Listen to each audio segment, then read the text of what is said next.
Hey everybody, welcome back to another Stone-Faced Reactions. I'm Theta. It looks like Justin was ready, and now there's lessons. There we go. And we are here with the ultimate, the final episode of Pluto, titled Episode 8, because these had no titles whatsoever. Either way, how about one of you go ahead and tell us everything that's happened so far? Yeah, today's recap's going to be a bit of a longer one. So we started this journey off. This is about to blow people's minds here, who know. With the death of Mont Blanc and the reveal of the head being left with horns. And then we were introduced to Gescheit, who was investigating the events. Who was the first human death? It was, I think, a lawyer. The guy who was hanging between the trees. Yeah, either that or one of the head of the Bora. No, Commission. the lawyer came later. He was the head of the Bora Commission. Yeah. Yep, it was the head of the Bora Commission. How many dead humans in are we so far? Not that many. Not even a handful. Well, it's more than a 5. handful. Most humans fit in more than your hand. Mhm. Well, I just mean, well, actually, about 5. Yeah, because there was the one lawyer. Then we had 3 scientists out of the 7. The old man. Died. Yeah, the old man. So it's out of 7, 2 are still alive. So that's 5. The old man and the head of the Bora Commission. So we're about 8. 8. Yeah. Which is surprisingly low based off what's happened. Anyway, do continue. Okay. Then in that case, the next big event we had was the introduction of North number 2, who was assigned to work for the old man in which we were speaking of, who was a anti-robot.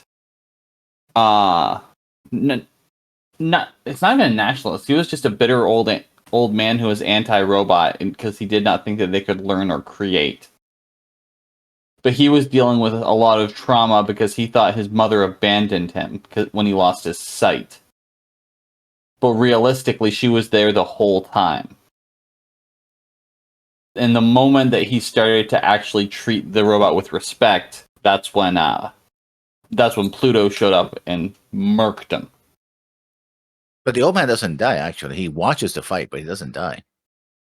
You're right. Yeah, he doesn't. It's entirely possible he could have died of old age off screen. Yeah. I mean, true, but again, we haven't seen it. Or heartbreak. Yeah, true. But the thing about North number 2? North number 2. Is that he wanted to learn to play the piano. Yes. Because he basically accepted the job of being this guy's major domo, basically, because he lived in this castle. And he's like, I can serve you and all that, but I really want to play the piano. I wanted you to teach me. And the old man was like, you can't, you're a robot. You can't learn that, right? And in the process, we also learned that one of the reasons why he's so important, and also Mont Blanc, was because they had participated in the 37 Central Asian War. Correct. Which ties everything together, because we're going to be hearing that all of these robots are tied to it, except for one. Well, even then, the one that is not tied to it directly is indirectly because he served afterwards, and he adopted a bunch of kids that were war refugees. So, there's that. But yeah. And the second episode ends with this big fight. This robot, we learn it's festooned with missiles and guns and all that, but still loses to Pluto. And we see the old man sort of staring not staring, hearing, because he can't see, at the sky. Still the first episode, actually. Yeah, first episode. I was confused. You said the second episode. I'm like, Bruno wasn't festooned with guns. What are you talking about? Oh, no. It's not even... It's named Bruno? We kept saying Bruno because it's easier to say, but I think that's not actually his name. It's something. It's BU something, but I don't remember what it is. So no, so Bruno was down the road with all the kids. Yeah. No, Well, no, that's Epsilon. I think Epsilon. No, No, because Bruno Bruno. was the first one with the kids. Because Oh, it the was first Bruno one, and yeah. And I think Bruno you're and thinking of Hercules. his stage name, which I also can't remember. But he has a stage name and he has a real name. And I think Bruno was his real name. I believe so.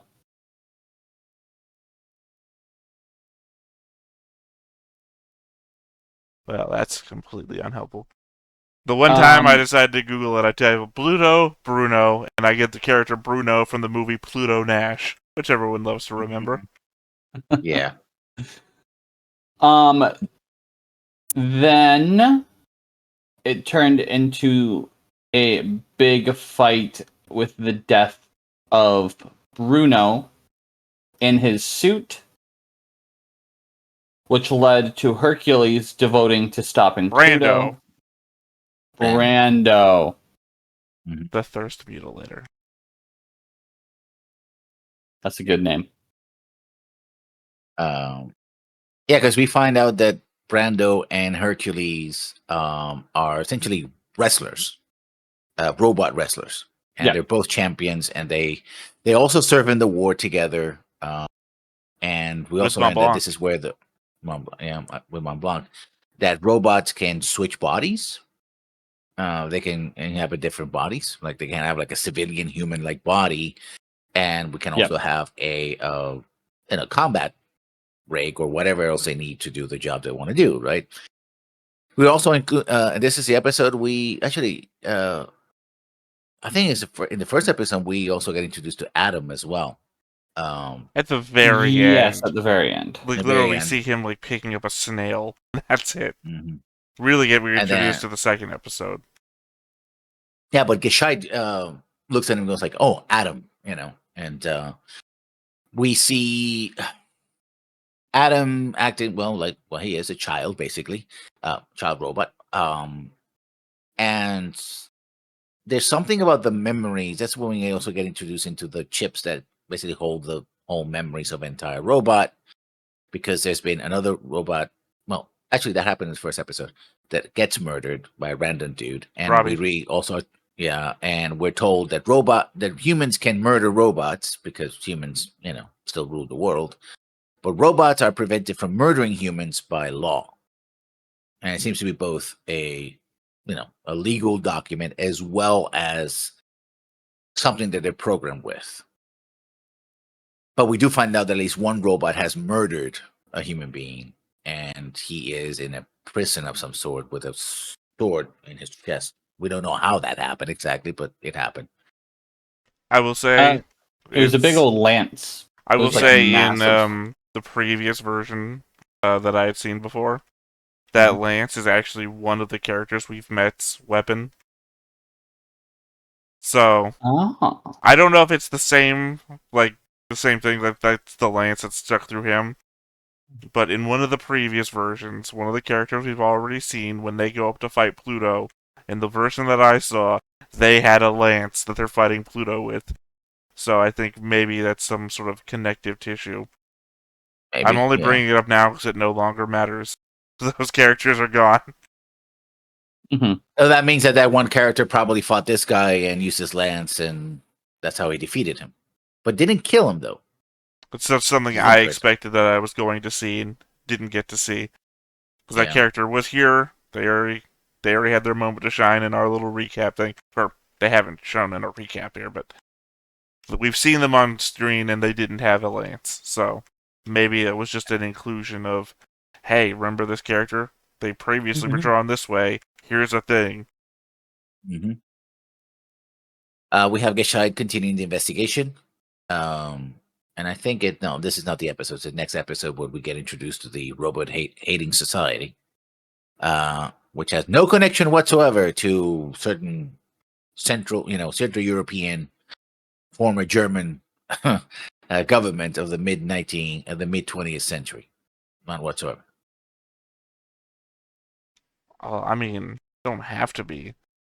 There's not No. really even a parallel to draw there. They don't do anything like that. No, but when they're in the ceremony, they're shown with the way they behave and the way they act. I mean, it'd be easier to It draw a is parallel to these guys to like some certain northern Pennsylvanian groups. that too. Yep. Yep. Not that there's no crossover there, by the way. Well, yeah, I mean, sorry, I don't want to call them the Amish, but No. there's a reason why you call them the Pennsylvanian Dutch, because you know the Dutch come from. Mm. It's not using that version of Dutch. Anyway, Deutschland, yeah. we're on episode 3 right now, right? Yeah. It's a lot to cover, though. We've kind of floated around episodes.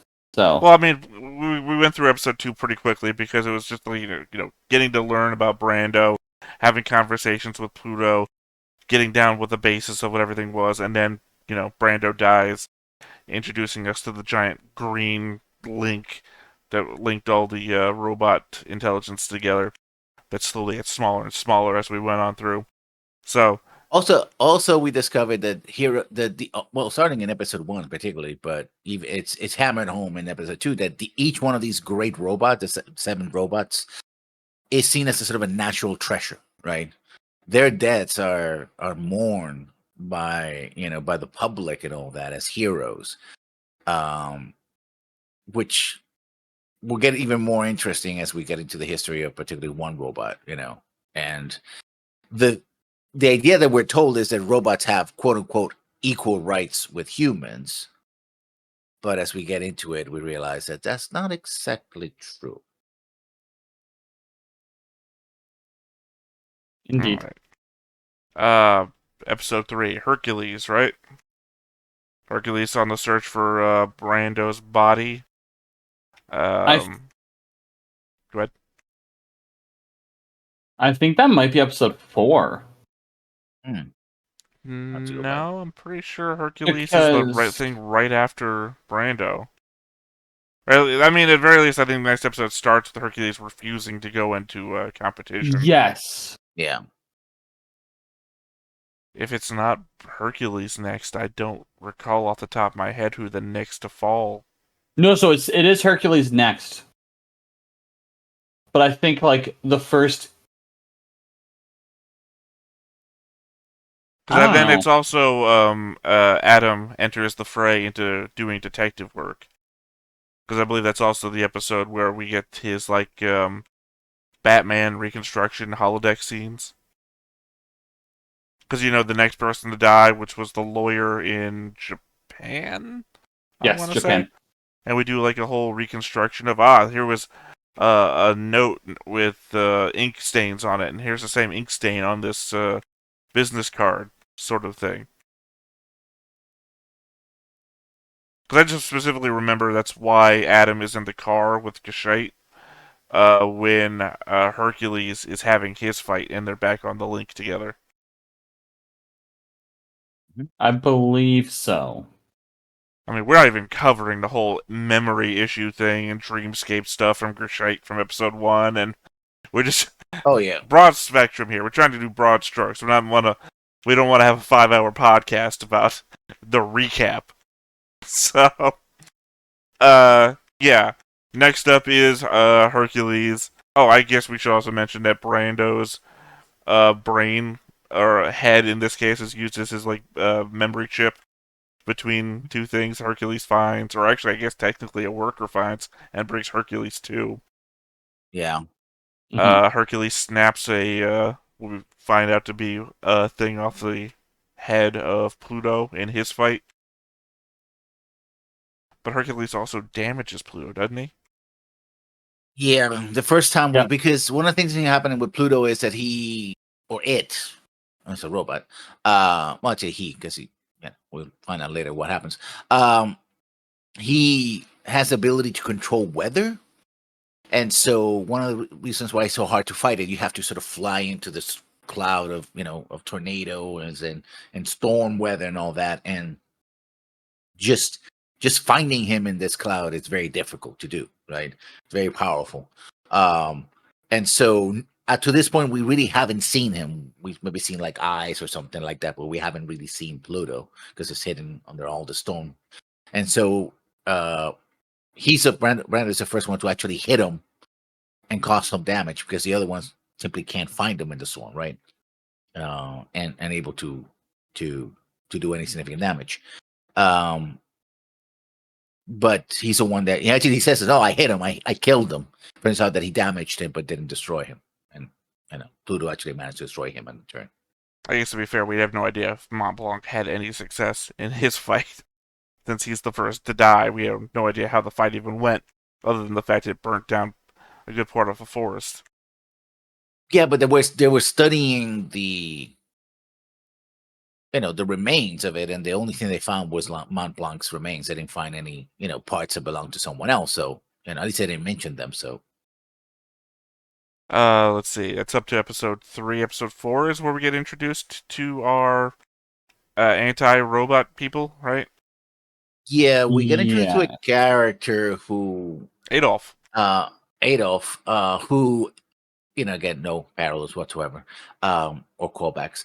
no sarcasm. There Who, literally is no parallels whatsoever. It's just an Yeah. unfortunate naming scheme. That's all. Yeah, writers don't never do that. And his son. The scene starts with his son complaining, "Why can't they have a robot mate?" And Your essentially, mother's doing the best she can. Yeah, he basically says, like, don't your mom is doing the best she can. In other words, no robot made for us. So clearly there is a lot of people some people at least who feel that they don't want robots in their lives, right? Robots were not made for them.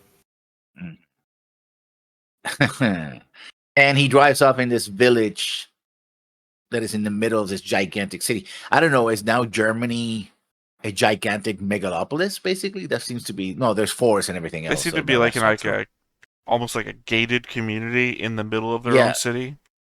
Yeah, it's a suburb, old-fashioned suburb that is a subsection of a city within a city, but it's made out to be sort of this typical German village.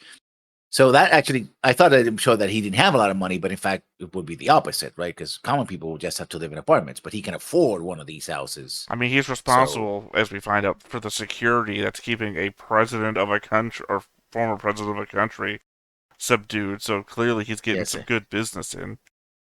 Yeah. First, he starts like a everyman, but then later on, we find out he's a very rich person, right? I mean, he literally is a rags to riches story. Yeah, and we find out his story is that his father lost his job because more robots were taking over industry. RUR, and that led him and his brother. That led to his father stealing the ball from some kids because he couldn't afford to do so. Pretty sure he steals it from a shop. No, I think it was from the kids. He sees the kids. He sees the kids see the other kids playing with a ball. The father sees that they want a ball. He doesn't go and then rob the kids. He goes and steals the ball from a store, and that's when the other robot comes and hangs him by his arms from the air and loudly decries, "We need police assistance." Publicly humiliates the guy. Yeah, this is the thief, and we need police assistance. And the father goes to prison, and we never see him again, right? So he might have died in prison. So it's his elder brother. I think they say he committed suicide. Well, I guess either way, he's not. He's removed from the picture. His older brother is now taking care of both of them, but clearly we see that the older brother is engaging in criminal activity. Make sure that his younger brother is fed and also has all the things that he needs, because basically the younger brother is a smarter brother, right? So it's like, I'm going to commit these crimes so you have a chance to have a chance for yourself. They keep mentioning. Also, we discovered that at the end of I think it's at the end of this episode, how the brother died.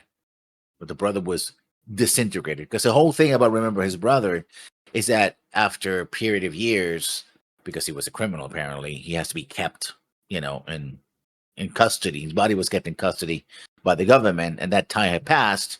and he gets to retrieve the body in order to, give it a proper burial. But his wife says, don't bother with him. He was a horrible person.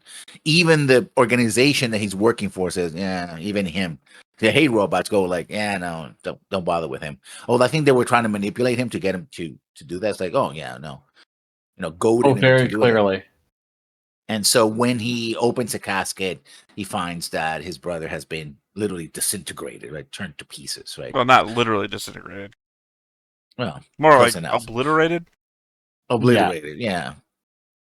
Decimated. And this is the episode where he sort of recalls his childhood and where he ends up, and then that leads to him getting a weapon that can specifically kill Geshite, right? Even though technically the organization doesn't want to kill Geshite, what they want to do is to dishonor him, right? To tarnish his name, so that people stop, supporting robots, because Geshite is like the ultimate detective that works for Europol, right? And so if he gets, taken down a notch or two in public opinion, then all robots, would be. So if the best of us, is the rest of the robots anyway, not the, well, I guess us, because they're all, treated as humans, We made them. can fail, then that means all robots are failure, should not be supported, right?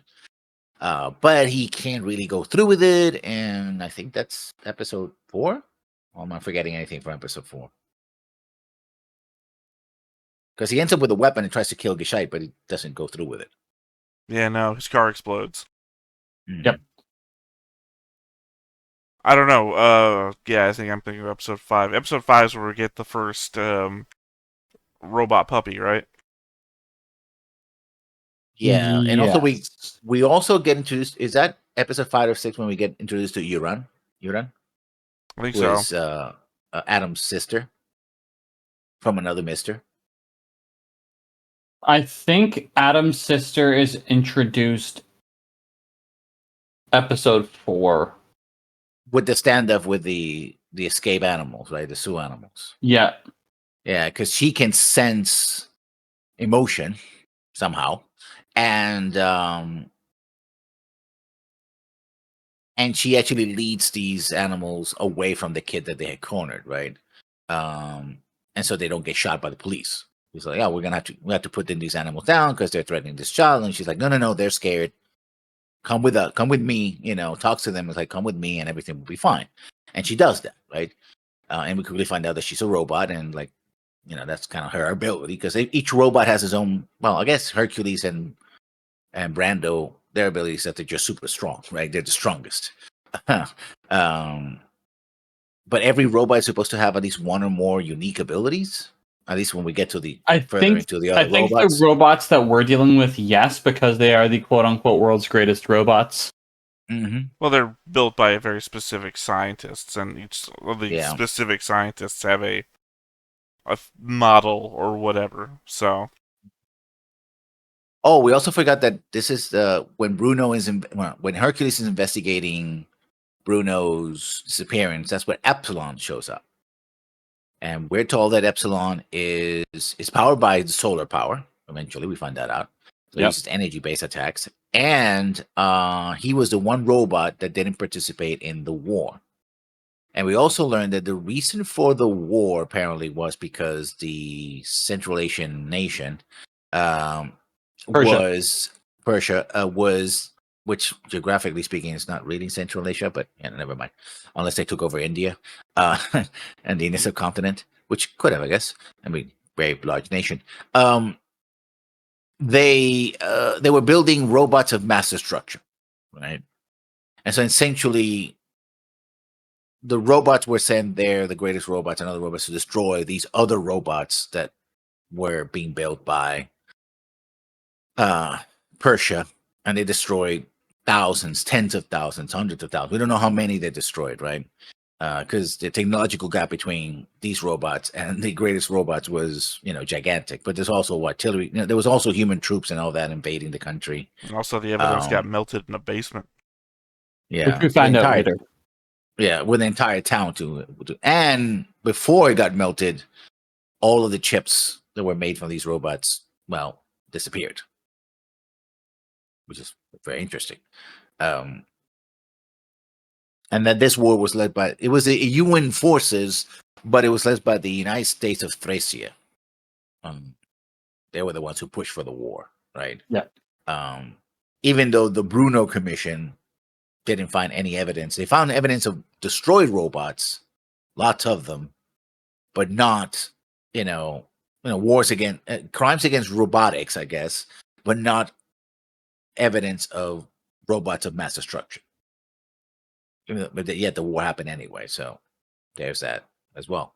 A slight parallel to events somewhere between 1991 to 2002, maybe. What is our cyborg guy's name? I've forgotten, but I'm pretty sure we also Well, he passed goes for over. two names, because he's referred as Professor Genji, but an eminent person who knows how to work in robotics.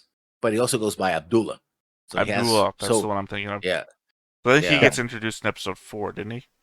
Yeah, Walking through a Where building and Adam can't determine if he's human or not. because there's literally entrances for robots and for humans, and he took the human entrance while Uran and Adam were going out the robot entrance. But Adam, perceived something was off and looked at the guy like, "Wait a minute, shouldn't he be taking the robot entrance?" And then later on, we explained that supposedly we don't know how much of a cyborg he is supposed to be a cyborg, right? As well. So there's that. And no, it's next episode when you're in. Is it the same episode where she finds the guy who's abandoned? And The who's episode that starving, she's turns out- introduced is the same episode that she finds the guy who turns out to be inhabiting another dude's body. Another dude's second body. Living in a underpass. Yeah, it's in a destroyed part of, or an abandoned part of the city in Tokyo, probably an older city, and was getting revitalized. And she finds him there, and he acts very strangely, like he's starving. And he draws a wall full of a field of flowers. Technically, he was starving because he needed a resupply of a specific mineral substance that the robots run robots off of. in this universe, they use certain sort of like liquid fuel thing that they drink, but he also mentions that his fuel, the one that she's feeding to him, is incompatible with his, but he'll have to make do, which is a very strange because we never seen them quibble about it before. And he paints a field of flowers, and he even has the ability to make flowers grow and everything else. But eventually, because she's keeping this from Adam follows her with a bunch of police officers because he's worried about his sister. And they confront this guy, and this guy hears a voice saying, "Oh, we must kill, you must kill, Adam, right? You must kill him." And he's about to kill him when these two horns come out of energy, and the blast goes out, and the body collapses. And then we see another robot, a giant construction robot, go like, "Hey, you found my body. I was looking for it," right? Reinforcing the idea that robots can jump from one body to the next, but they have to have a physical connection, right? They have to either take off their heads or have a drive or something, right? Yeah. Sorry. But this particular robot seems to be Pluto, and we're not sure back then, who was hiding in a pond because he had been damaged, and was using this other body to explore the world while his body was regenerating, I guess, or self-repairing. So there's that. Meanwhile, Geishad gets to protect the guy who wants to kill him after the bombing, and finds out that he was the person who his company built the security camera system and drone system for this prison run by the United States of Thracia, for war criminals, for the worst of the worst. And among them, they're keeping the former leader of Persia, Darius, and he has information on that, right? And a recording of him saying a specific list of names over and over again into a camera, which matches the list of the people who are being assassinated by the conspiracy. And it's like, oh, you should have told me this. I was like, well, I didn't. It was important. Also, I don't like robots, so who cares? Uh, so he took the information and decided to basically abandon his, or try to abandon his protection of this guy and his family, and tries to start investigating on his own, which eventually will lead him to a very bad place. Indeed. Also, Darius goes on to paint a wall of flowers. As well. So that seems to be a connection between the two, Also, Geshite has a memory of standing in a field of flowers. Mm-hmm. Which turned In out fact, to be somebody else's memory at the end of the day. Or transmission therein. Geshite has been having troubles with his memories / dreams, and he and his wife, which also is a robot, misremember going to one country when they actually went to another country. And we find out eventually that Europol altered those memories. And those memories were the child, a robot child that I guess they commissioned to have a child, right? You get, robots get their children built, right? Because they're robots. And that is connected to Adolf's brother. And I think it's episode 6 that we realize the crimes of Adolf the Elder. Because do we get a name for him? I think he gets a name. The elder brother during gets the a name, episode, right? he's named. I just don't remember what it is. Yeah. But also, Let's call him before Adolf. you go into episode 6, I believe it's episode 5 that we lose Adam, isn't it? No, I think it's in 6 because he tries to protect. No, because Adam's his family, been out of commission for a while now. I think it's episode 5 we lose Adam, and then episode 6 is where we, sorry, I blanked out. Adam has been out of commission for like 2 episodes by now, which means he have to be 7 and 6 he's out for. Yeah, that's what you mentioned earlier, the robot dog. That was a sort of Trojan horse to try to get a guy to come in, another robot apparently, to try to kill the current head of the Robotics Technology Institute in Japan. Well, it was a lure to get him to tell him, or to bring Adam to him. You're in danger, call for Adam. And he uses his human son as additional bait by bringing a tornado to his house. Yeah. Yeah, and so Adam goes to protect the human son, and his robot dog, and his family, and his wife as well, and gets knocked out, presumed dead, but in fact he's unconscious. He's in a robot coma. I guess he's in a restart sequence. We find out that he was not built by the institute. He was built by another scientist, which everybody loves here. And Adam was built as a substitute for that scientist's dead son who died in a car accident. But he thought that Adam was a failure because he couldn't emulate his son 1-to-1, right? Even though Adam was desperately trying to please his father, his creator, in the process, right?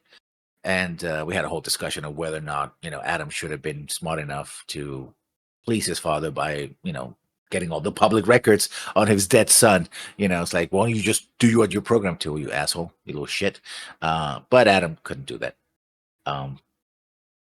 Poor baby. Really hates Adam. I don't. Oh, couldn't tell that from your words. And on the contrary, I pity him because he can't be what his creator father wants him to be. He's trying though, but he can't. And I guess he shouldn't be. He's his own person, right? Well, technically, not when he was created. When he was created, robots didn't have rights, so he literally was not his own person. Eventually, he is. I mean, I think he always was his own person, but law caught up with him. Again, that's another question that this anime raises. What is personhood, right? Not only are robots, especially the most sophisticated ones, seeming to having emotions and cry and all that, and seeming to close the gap between humanity and robots, but also there's the whole idea of legality of robots themselves, right? I mean, and whether, yes, you can say that the law says that they're people. Are they truly treated as people? Because at the beginning we have people mourning them and all that, but then when we see the institutions of power like Europol and how they treat Gescheit and the fact that they were willing to alter his memories, and when Gescheit tries to quit, they said you can't quit because we own you because we made you. Well, yeah, I mean, if you're your own person, nobody owes you. But if you are a thing or a slave, then you are owned. You can be owned. Could you not make the argument that Europol altered Gescheidt's memories for his own good? Not for his own good, but for his own good. Because we know that after his memories, or before his memories get altered, is when he commits the murder.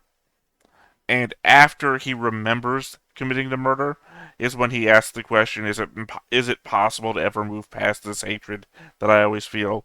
And we know that after his memory is wiped, he doesn't remember the hatred. So literally, Europol fulfills the wish that he brings up after he remembers. So The literally problem for his is own we don't. good. Maybe the problem is we never see a scene where Gescheit is asking to have his memories erased. Therefore, we don't know if he consented to it. And the attitude of his boss, the boss of Europol, is no, we did it because we wanted to. You know, you're a thing. We own you. Because when he says I want to quit, they're like, you can't quit, right? You can't even take a leave of absence. We own you. And he keeps saying, we spent a lot of money to make Gescheit. He's a very expensive asset, right? That's how he refers to Gescheit. At no point he goes like, no, because if that were the case, because I think the leader of Europe realizes that, you know, Gescheit has his memories back, so he's remembering. He could have said, we did it for your own good.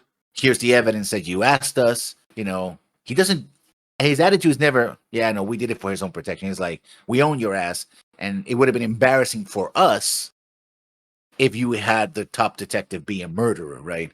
It doesn't, at least the tone and what we do see on screen never point to the fact that Gescheit ever asked for this. He never, you know, to quote that video game, he never asked for it. If you had a scene, a brief scene, it's like, yes, please erase my memories. Okay, that he asked for it and he got consent, but he doesn't. They did it without his consent, and he was treated as an object, not a person.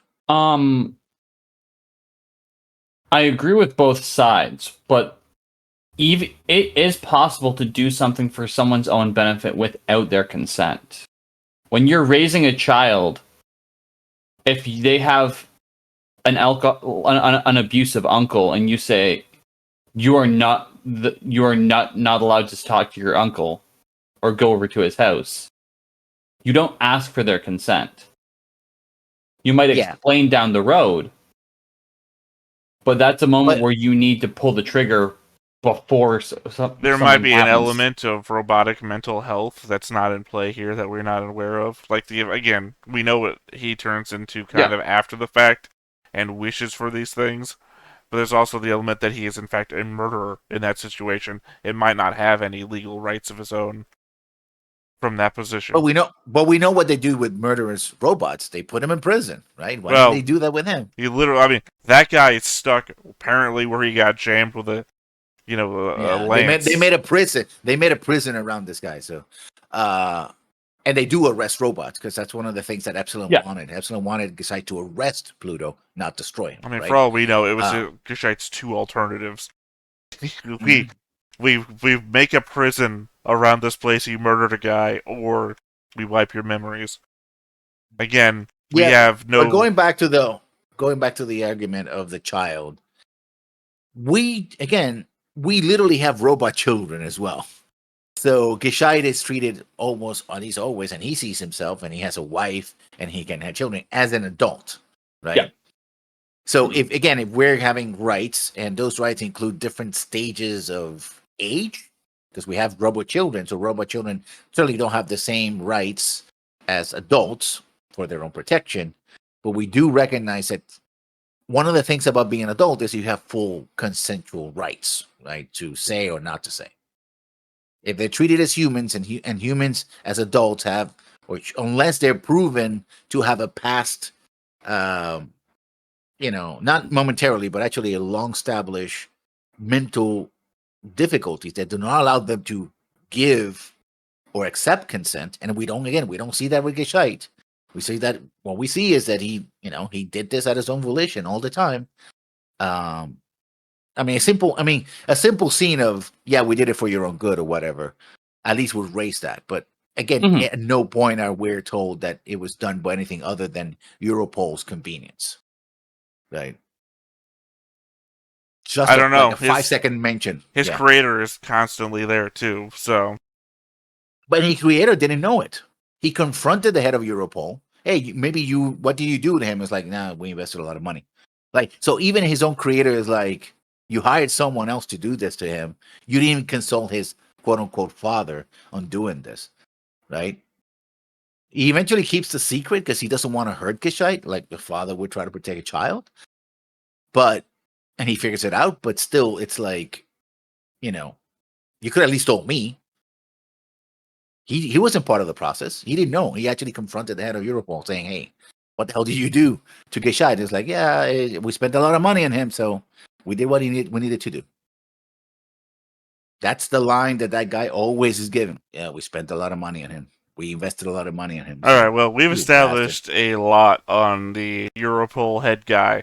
I think we've gotten a little bit off track, though. I think we need to get back to wrapping up this recap. Yes. So yeah, Adam is out of commission. As we're investigating what happened with Adam, not only did we discover that he was made to, be a substitute for a real life child that died in a car accident, but also that his creator loaded him up with somehow, I don't know how he did it, with the memories and personalities of 9 billion people. Because, and this is a little bit of conjecture, he needed to do that in order for Adam to truly understand the different perspectives of humanity so that he could truly become human, so he could understand, because it's an issue of understanding, right? How he did that, but he also did that for someone else. And that someone else turns out to be Pluto's creator, because he created, well, we're not sure if he created Pluto or he created someone else. I mean, Pluto turns out to be a body, a combat body for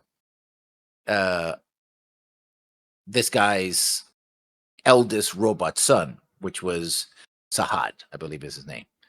And So we saw his because, youngest son die. yeah, so he died in the war, and he's like, I need to go. He was studying abroad. He was actually studying in the Netherlands, just botany. And he says, I need to go back to my country because my country's under attack. And when he does, he meets with his father and he says, listen, you can't stop what's going on. It's too late. But if you get into this body, you can have revenge on the people who did this, right? And so he starts the attack on others. Geshide eventually finds out that who he is and confronts them. There's a fight. He's damaged. Geshide damages Pluto because Geshide is also made out of a 9 destructible material, and says, "You are not Pluto. You're Sahat, right?" And that creates doubt in Sahat / Pluto for what he's doing, because his hatred doesn't seem to be coming from him, comes from his father, who's filled him with this idea of hatred of revenge, right? Which is also something that Adam's creator has been saying, that in order for robots to be truly human, they have to experience intense emotion, particularly sadness, hatred, loss, right? That's what I mean. That's, although I came to understand that the reason why he believes in that is because he suffered great loss, right? So the strong emotions that he says are needed are emotions of sadness. I mean, he's a genius, but he's also an asshole. So there's that. And it could be any sense of strong emotion, like love and affection and all that, right? I mean, the only examples we've seen, though, are loss, with... Well, we haven't gotten there yet. I mean, Pluto... Loss and hate. Sorry, loss and hate. Was already a pretty sophisticated robot who wanted to create and was a creative. He actually showed the ability to create. Like, experimented with. He actually created a flower that killed other flowers. But blossom forever, kind of vampiric type flower. That's kind of an implication. We actually don't see it. We also only see dead flowers around it. We don't see it actually absorbing things. Yeah. And he That's a feels weed. regret as well. I mean, Sorry, it I looks just like a realized type, he really. created a weed. Yeah. And when he finally has to because he's basically managed to kill all the other robots, he assumes that Adam is dead because he's comatose. And when he finally confronts Epsilon, forces him to confront Epsilon because he kidnaps one of the kids, who has this very peculiar memory from the war. He was the last survivor in a village, and he saw something, and that something he named Bora, which also fits the name of the commission as well, and the northern wind and all that, and ice and all that. And so when Epsilon, after the war, was sent to destroy evidence of these robots without their memory chips, he finds the kid. And in the military, it's like, no, well, it's a false reading, whatever. They do take the kid, but it's almost like, yeah, sure, whatever, you know.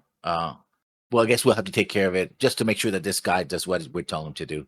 And he not only destroys the robots, he destroys the entire city in essentially the equivalent of a nuclear explosion, right? Just erasing the evidence. So did we already jump over Gershite gets killed?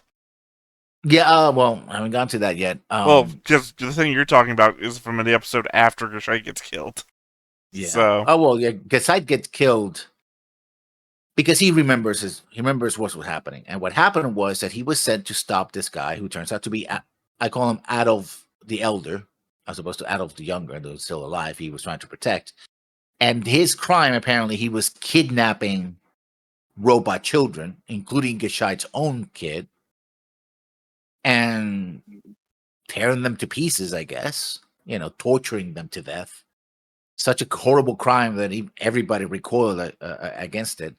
And when he finds it out, he uses his mega cannon that can destroy almost anything and pulverizes this guy with a single shot. We don't see the action, but and that's what leads him to have his memories erased, et cetera, et cetera. When he starts recovering his memories and trying to find what really happened, he gets ambushed by a little robot that he has seen when he went to Persia. Yeah, he commits a whole series of investigations where he goes to Persia, he talks to Abdullah, he says, I didn't realize until now that you actually were a human because I caught you in a lie, and that's the only thing I could detect from a human.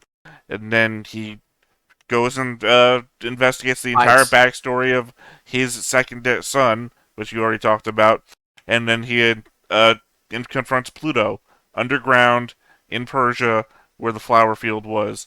And after all of that, when he decides, I'm done with it, I'm giving it up. Well, it wasn't in Persia. It was in the Netherlands. Yeah. No, that's where the flower shop was. The field. No. The field and we're in the Netherlands. No, the experiment that he was performing was in Persia.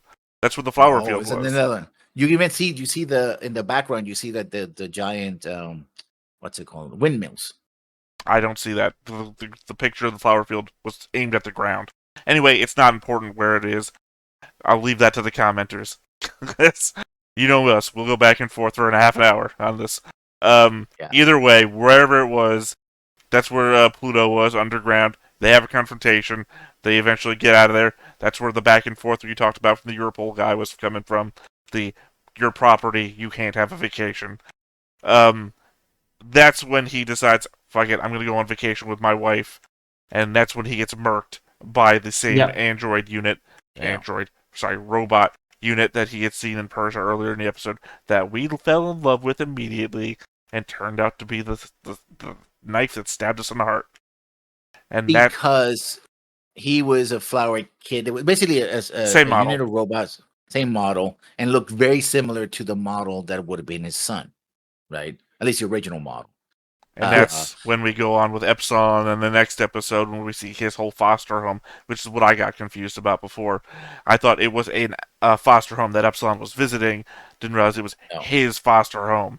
Anyway, whole thing about his that kid that we talked about before that you said was in the Bora place where we melted all of those bodies. Anyway, he gets adopted by a third party who is actually working for Abdullah, who then uses him to lure Epsilon in to get murked by Pluto, who then has a Well, whole psychological breakdown of kill me, that Pluto wants to be killed. mhm. And But there's also the fact it's not really that he gets adopted; he gets kidnapped because the adoption happens under very nebulous situation. Like, oh, we're gonna give you money, and it's so like you don't have a choice.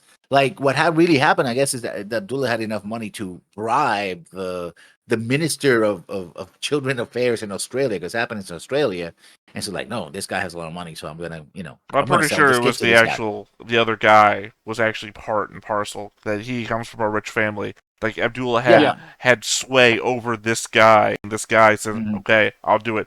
So maybe Abdullah actually is connected to the anti-robot league, because this guy really felt like he was part of them. Yeah, basically they just uh pressure the caretakers that are helping Epsilon take care of the kids, um to, and they know that Epsilon, and they literally go when they know Epsilon is not there because Epsilon is investigating something else. So they take that opportunity to do that. And when he comes, it's like, oh, you took him. It's like, oh, well, I guess we didn't have any choice. It's like, oh, you kidnapped. And so he goes to save this kid. And we see that Abdullah, who, I guess worthy of note because he was being grilled by the UN at the time for not having saved Mhm. everybody that was in the building. That gets Mhm. hammer of godded from Yeah, space. It seems like, and everyone there is killed except for um God, what the Cyclops eye looking guy that he saves. yeah, robot. Yeah, he has an. They get those robots are protection units. One of them almost kills the head of the security of the Japanese robotic. No, actually, no.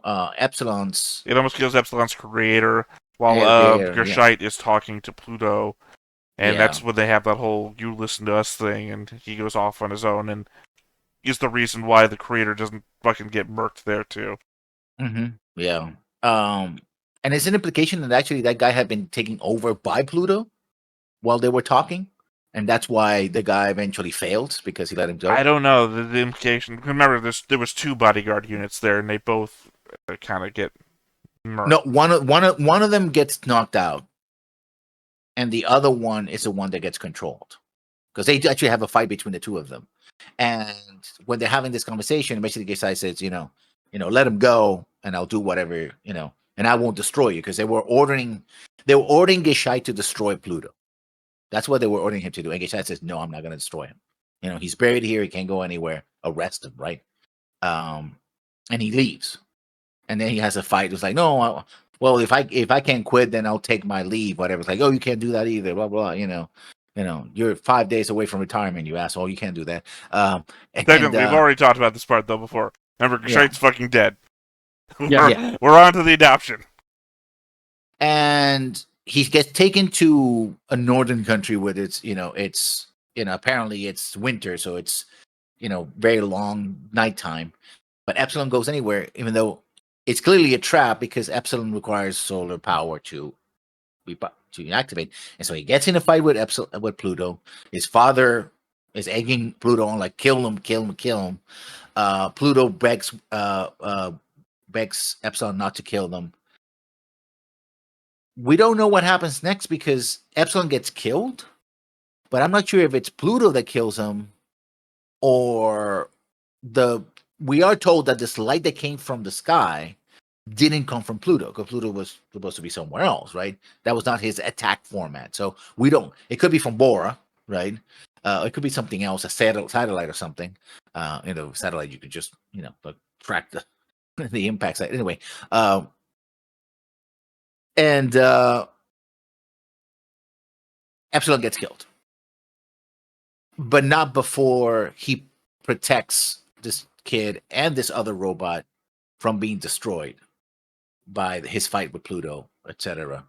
And finally, because one of the things, the problem with the kid was he was basically nonverbal because of the PTSD, and he just kept saying Bora and Bora.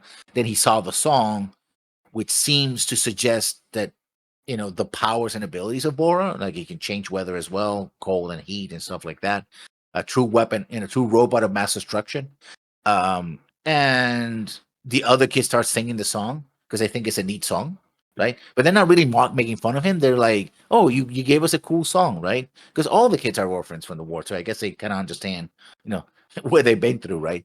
Which is a nice change from kids being very cruel. Which we do see another scene, another kid being bullied almost to the point of committing suicide, right?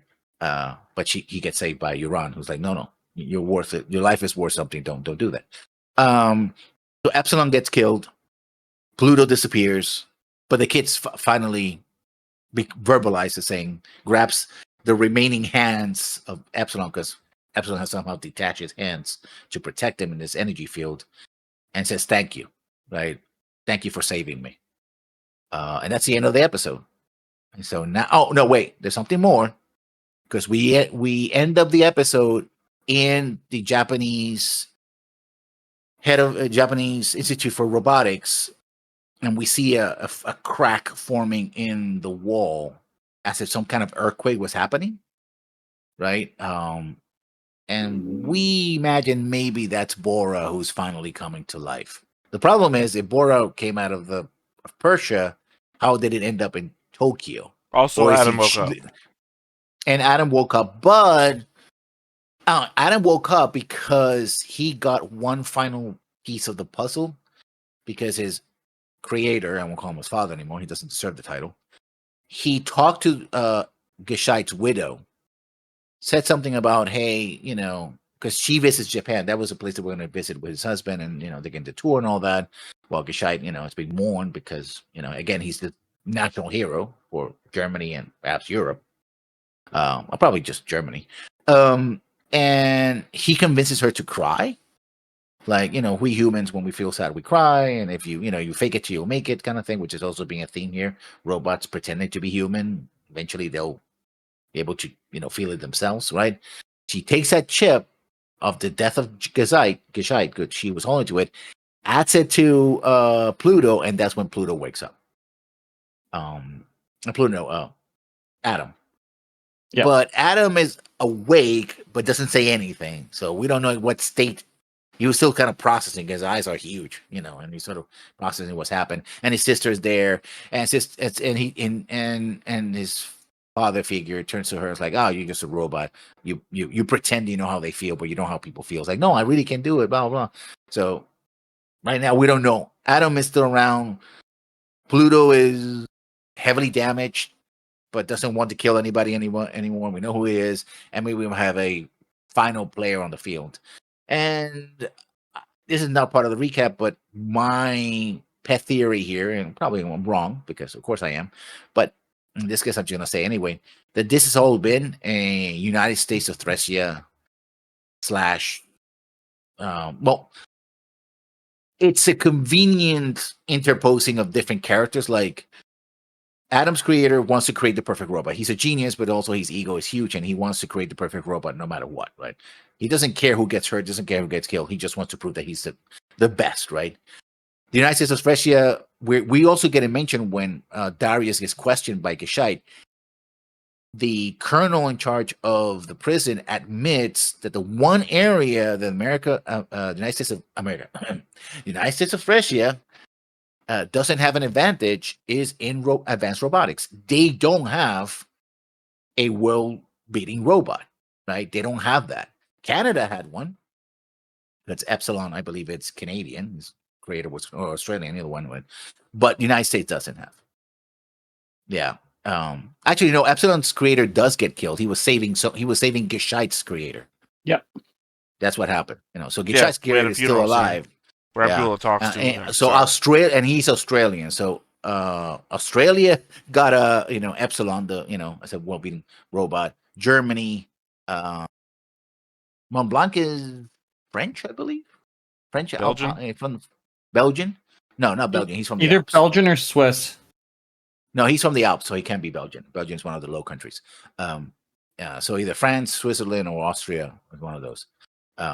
That's literally Mont Blanc. That's his name from well, maybe no Pyrenees again. No, it can't be. One thing it cannot be is Belgium because Belgium is one of the Low Countries. There are no actually. Belgium may have some rolling hills at most, but it doesn't have Alps. It's just check a map. Switzerland.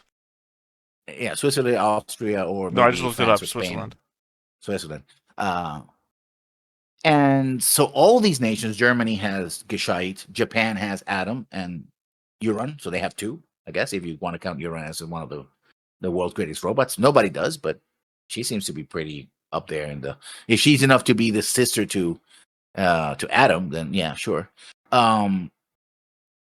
But the United States of Thracia doesn't have one, and they're the ones who went to war. And Darius make the claim that the reason why they went to war was because they were developing the next generation of robot. They were, doing what, create a robot utopia, right?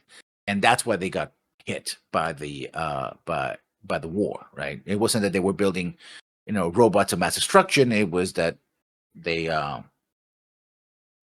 actually were going to do something that the United States of Thracia couldn't do, and either out of jealousy or fear, decided to engage in this war.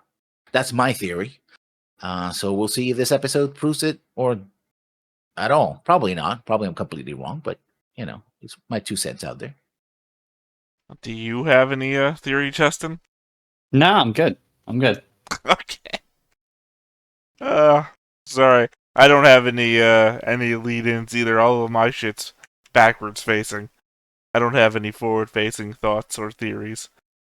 I think I'm riding on the let's see what Adam does when he wakes up and go from there sort of thing. Alright, well, I guess with that said, and an hour of recap under our belts, let's go ahead and get on into it. But before we get started, Make sure that you hit the like button. Hit that subscribe button. Comment down below to feed that algorithm. on top of all that, if you want to watch more shows like this, Unfiltered. Uncensored. And uncut. as well as some early access stuff, You can check it out over on the Patreon. It's just $5 a month, but hey, no pressure. There's zero pressure in order to do that. It's just a little bit of extra support, and it would be greatly appreciated.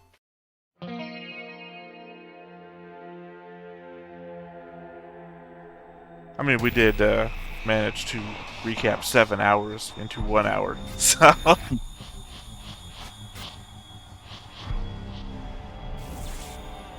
That's about as long as I think it would take me to read the manga.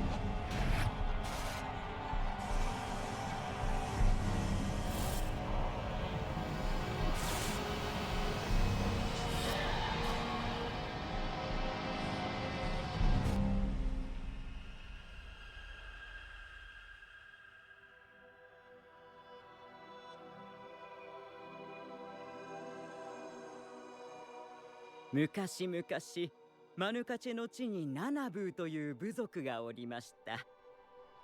ナナブーは戦いを嫌う平和な人々でした。ある時、黄金を持つ部族が船でやってきました。彼ら Were they led by a guy named Columbus? この No, actually it was 黄金という Cortez. ものを手にした者は幸せになれると。ナナブーは数頭の馬と黄金を交換しました。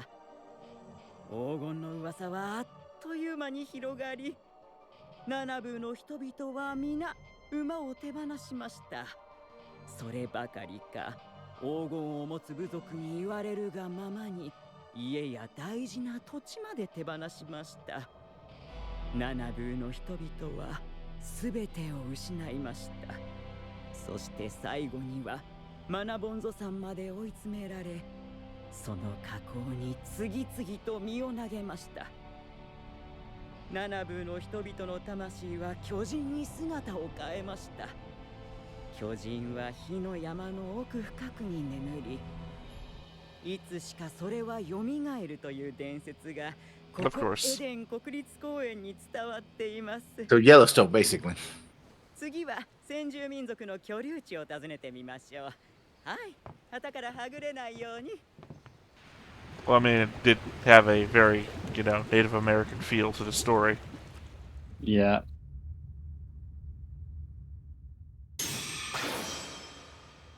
終わったね、全部。みんな死んじゃった。ああ、すべて予定通りだ。 We've seen this guy before. の脅威となり得る存在は完全に消えた。 No, no, wait a minute. 我がトラ He looks very familiar. 永遠に繁栄する。Oh, it's just he's the president. I don't know what that meant. Seems like I guess I was right, yeah. 設営マーです。ああして厄払いなどをしています。 a tour guide. We're here. ガイドさん、通訳してよ。 Yeah. ね、ウルンダ、ウルポ、地の底に魔人潜みてワロンワイ、怒りがサバヤ。この世は終わる。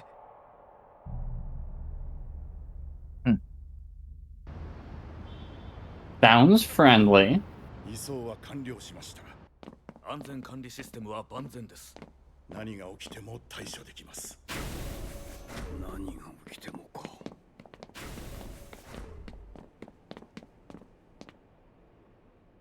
次に何が起きると思う？は？アトムが目覚めた。次に何が起きると思う？天魔博士の行方はまだつかめません。何をしたんだ天魔博士。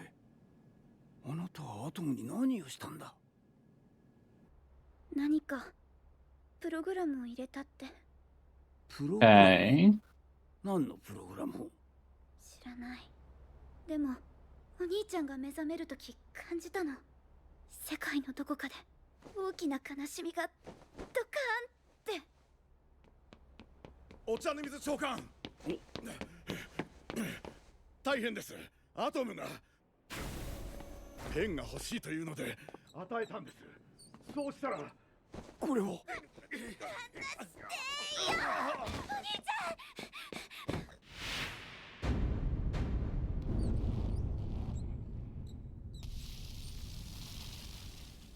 早く裏 Oh man, if only I had done better in school.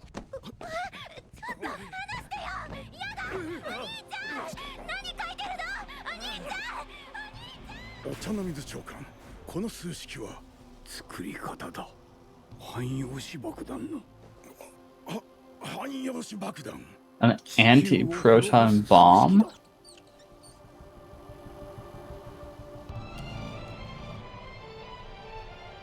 An antimatter bomb.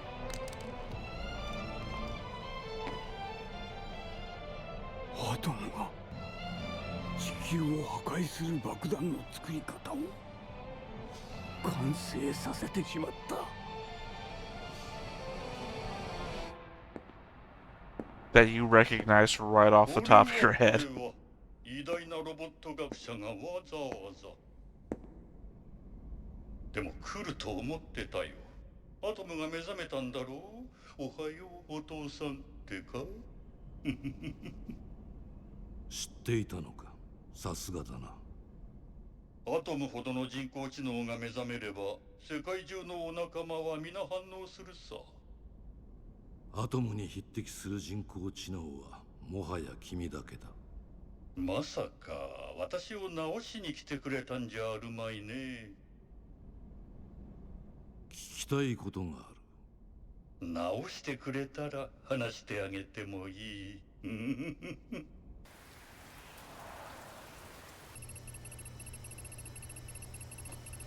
Fucking Tenma. I always gotta keep tabs on where the fuck he is. もうあなたには頼らない。私がアトムを蘇らせる。長官、大変です。今度は何だ？アトムが脱走しました。 Adam is the bomb. 信じられません。どんな攻撃も寄せ付けない壁をいとも簡単に。行方は GPS で確認できます。軍の出動要請を。いや、私が何とかする。現在位置は九段下か。まだそんなに遠くない。天魔博士、あなたはアトムに何をした？目覚めさせる方法は分かっていた。バランスを壊すのさ。怒り、悲しみ、憎しみ、偏った感情を注入することでね。何かプログラムを入れたって。 They keep repeating that. Feeling like I'm missing something. ゲージ人のメモリーだろう。アトムの中に入れたのは。そう、彼の死の瞬間を記録したデータだ。そこに刻まれた最後の記憶が憎悪だとしたら。 Oh god, if only somebody had wiped his memories for his own good.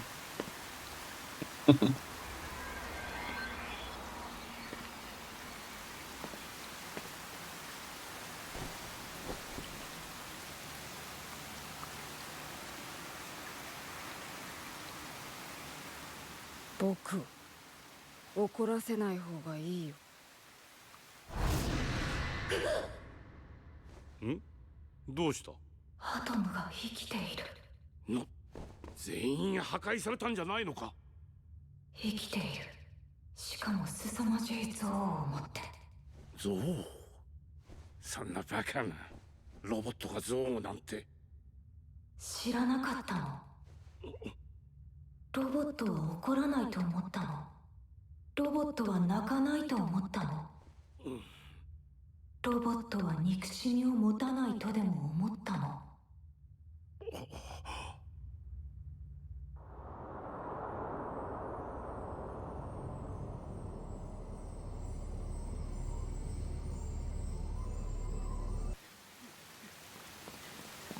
？So the Thrussian AI, I guess. Yeah.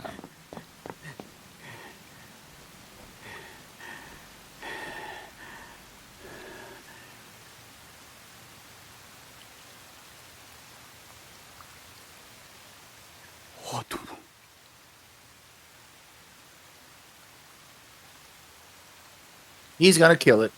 I mean, we're right back where it all started. Where he was saving Yeah. the snail.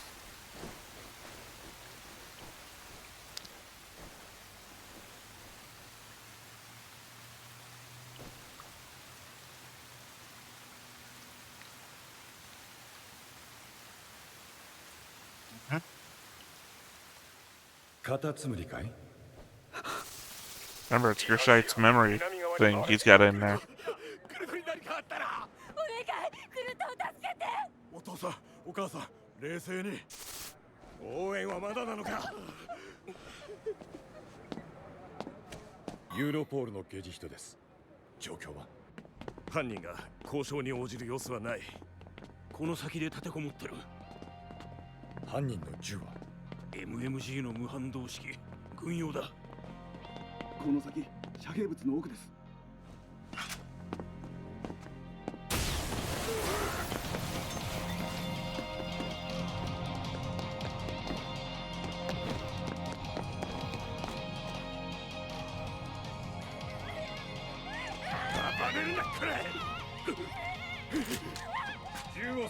Gershite could have his own show. こいつ撃つぞ。本当に撃つぞ。クルトだね。おじさんはロボットのおまわりさんだ。この電磁波銃は犯人にだけ当てることができる。絶対に君には当たらない。なんだってくれ。ただし君は動かずじっとしていてほしい。クルト、一番好きな人のことを考えるんだ。一番好きな人は。そうすれば勇気が湧く。うるせえ！ガキぶっ殺すぞ！ It's also rationalizing with a kid. Difficulty. お父さん。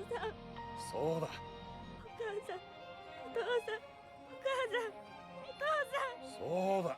強い子だ。クルト。お母さん。お父さん。お母さん。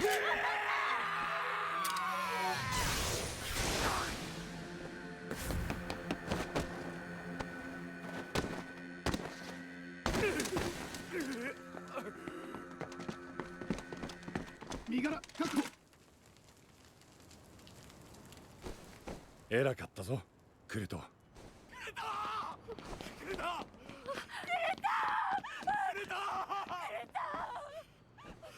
That kid would later go on to form Nirvana. You don't want to know what happens after that.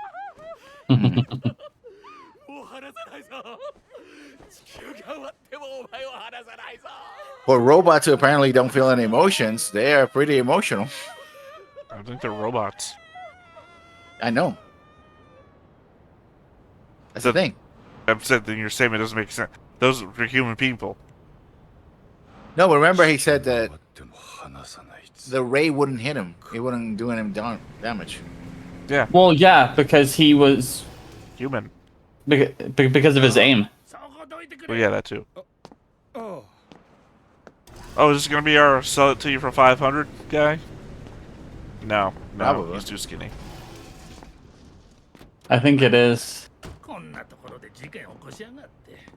丸一日仕事になりゃしねえ。プレスにかける前に使えそうな部分だけリサイクルに回すんだ。ロボット病院に売るとそこそこの金になる。ちょっと待って。 It is him.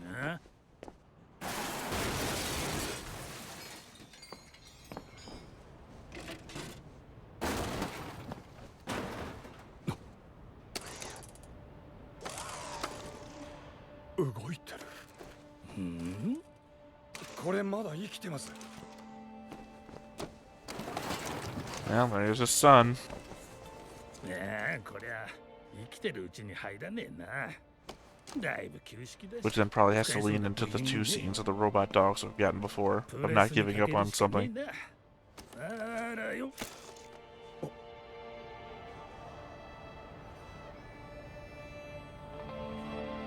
I'll sell it to you for 500.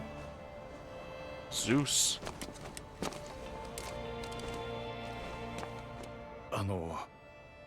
この子。この子？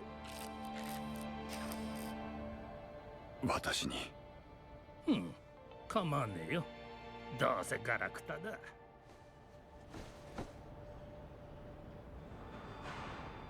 一体500ゼウスでいいよ。ヘレナ、今から家に帰ると。 God damn it, the guy's fucking dead and he's still the emotional heart of the goddamn show. 何って見てのお楽しみ。絶対気に入るよ。今すぐ帰るよ。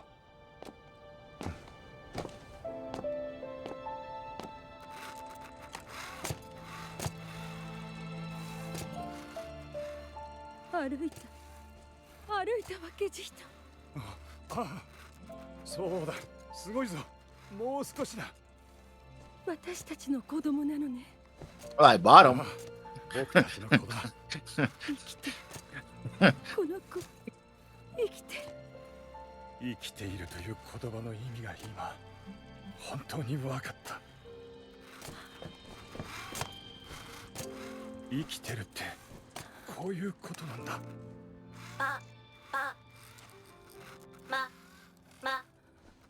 Oh, Jesus, this show. この子名前をつけなくちゃ。そうだね。ロビタ、どうだい？ロビタ。素敵な名前。地球が終わ Not っても too far from Robbie. お前を離さないぞ。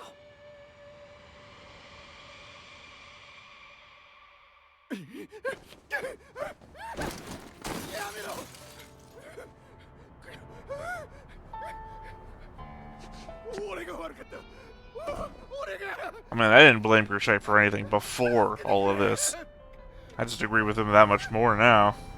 I was gonna say you blame him now. No, no. I'm just wondering what the red fucking shit on this guy's hands is.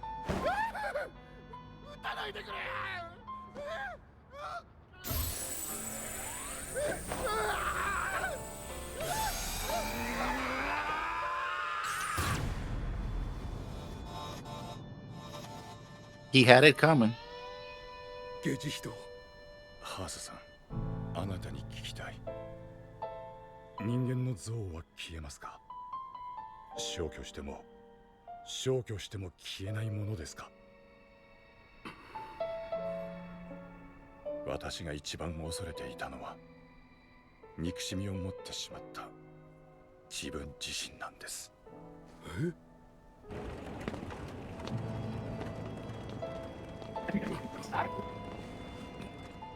待ってくれ。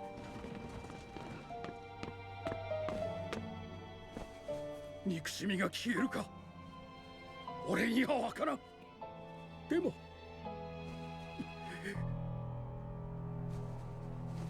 俺の私の憎しみは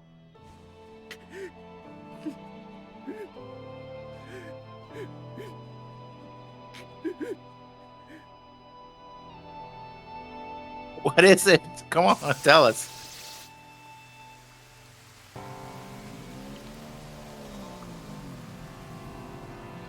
どうしたんだいアリー。今銃声がしただろう。物騒だからさあこっちへ。私にも君み So た they're い making な it the same kind of model. That's just an evil touch. アリどうしたんだいアリ。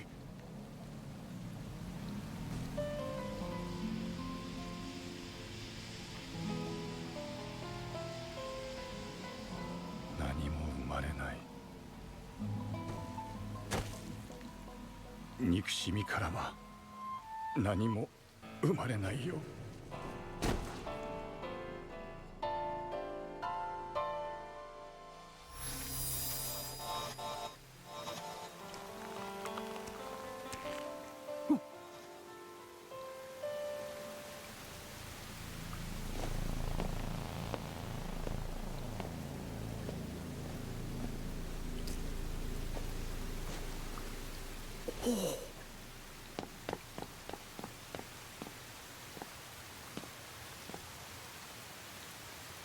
アトム、お前。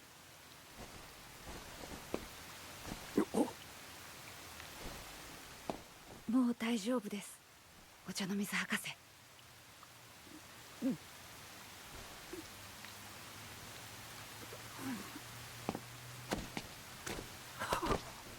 I mean, he had to have a cry the last time he touched Gershite's mind as well. Mm-hmm. 憎悪が消えた。憎しみや悲しみがなくなることは決してない。退けたと思っても静かにくすぶり続けるものだ。確かにな。それよりも聞きたいことがある。そのためにここまで来た。アブラーはどこにいる？あれを止める責任がある。探す必要はないさ。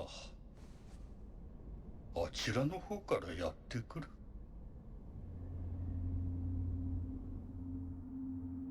I was worried that they were panning to the side and he was going to be there. So we know that this guy can intercept, like, unshielded electronics. 待たせたね。いいえ。空港まで頼む。はい。Oh no, he stole up a spirit ship. I was hoping you'd get that one for you. Yeah. さあ、話してくれ、アトム。はい。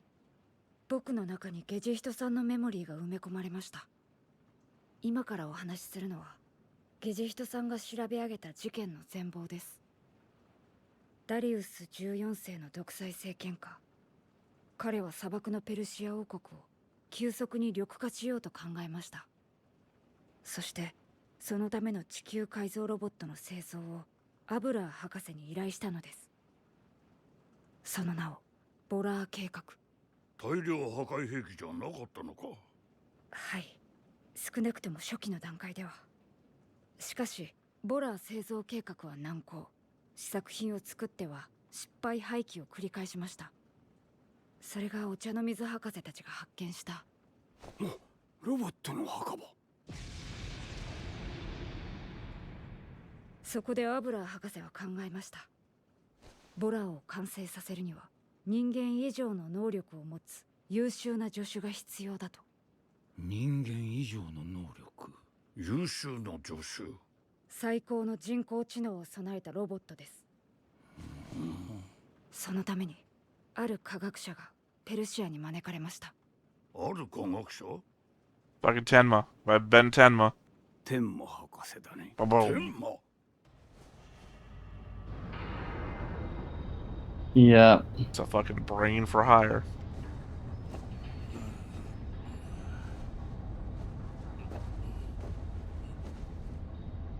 ここはアトムが蘇ったそうですね。やはりお前か、油。お久しぶりです、天馬博士。私を餌にアトムをおびき出すつもりか？いいえ。もうそんな必要はありません。ではなぜ？これです。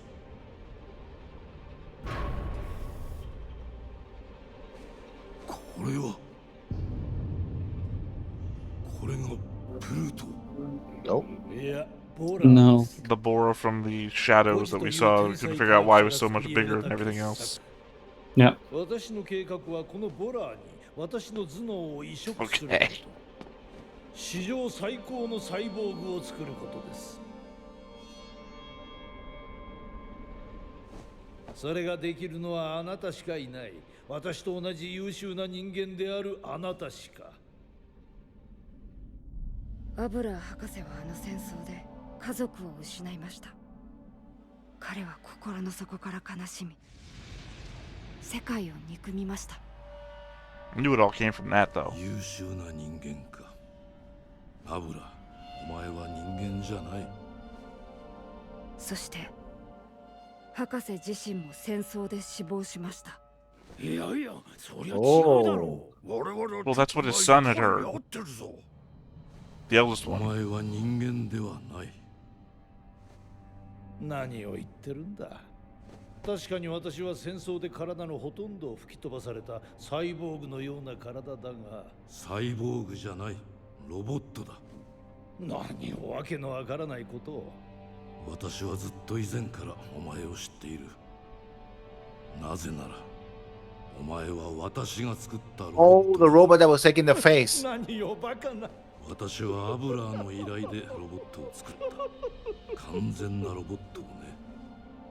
そのロボットの人工知能は完璧すぎて目覚めなかった。だが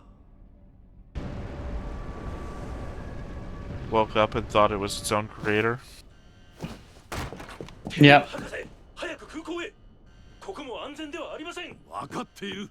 天馬博士、悪いお知らせです。ティムール地区への爆撃によりアブラー博士が亡くなりました。確認したのか？瓦礫の中から博士を救出しましたが、ほどなく息を引き取られました。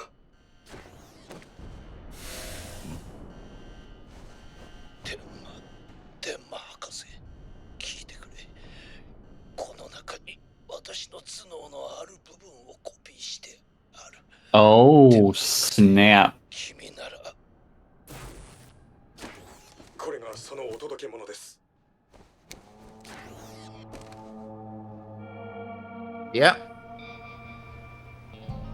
これを、アブラーの憎しみをお前の中へ。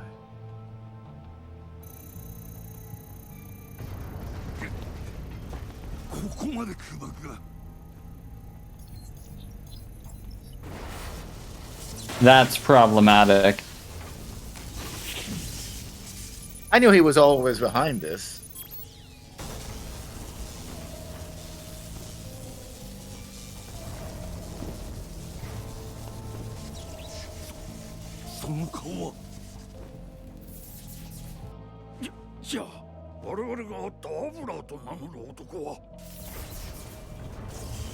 He was so advanced he couldn't tell which one which.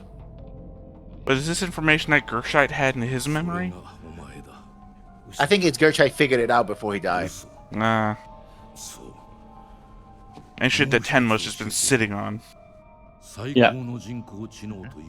Because it's a selfish prick, basically. As well as itself. Damn.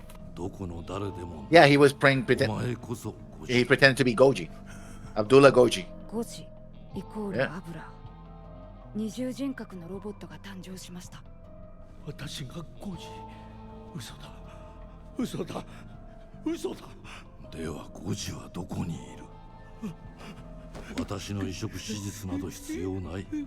お前の人工知能はすでにいろいろなロボットに移動してるじゃないか。That's why he could control the other robots. もうやめよう。世界は十分お前の苦しみを理解した。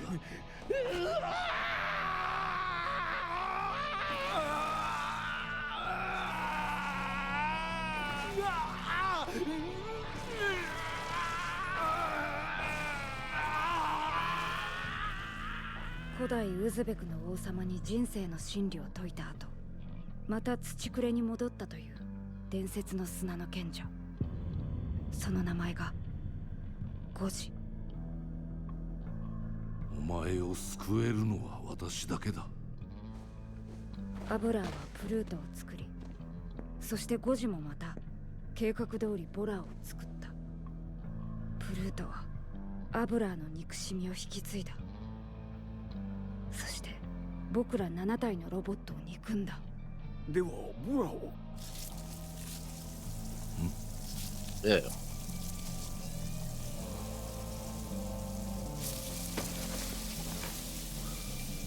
しまった。Ah, Tenma. You're not even good at this. ボラーはもう緑化計画のためのロボットではなくなりました。大量破壊兵器になったんだな。世界中に知らせなければ。知らせても逃げる。Oh, it's fine. I think they're about to find out. 地球全体が爆発してしまうから。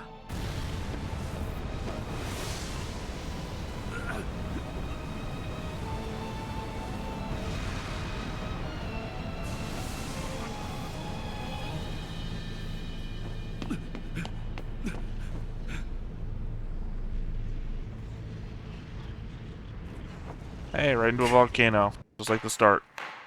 ただいまから第108回軍事法廷を改定する。被告人は宣誓を。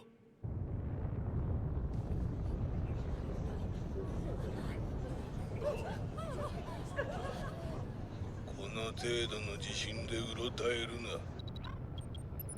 な。なんだこのデータは。これは大変だ。もしかしたら地球が。もうすぐ全てが始まり全てが終わる。 Is that a translator in his mouth? Remember, he cut his own tongue. That's right. I've been distracted by that fucking thing in his mouth this whole time. やったのは憎悪だ。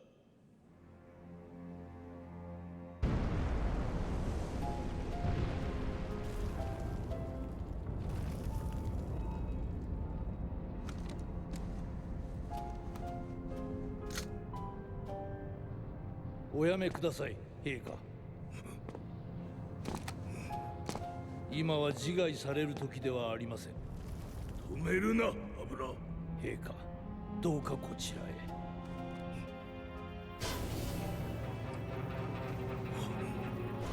フルート、できたか。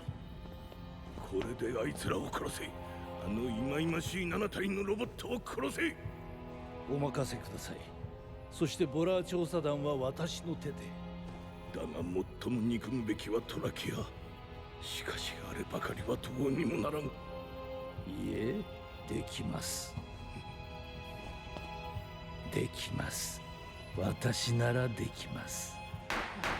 By this time, he's already the robot. 全ては憎悪がさせたこと。もう誰も逃げられない。 So you know that no second guessing now, yeah. はい、大統領。噴火はほぼ間違いないと。どこだ？規模は？詳しくは気象予報ロボットのアーノルドです。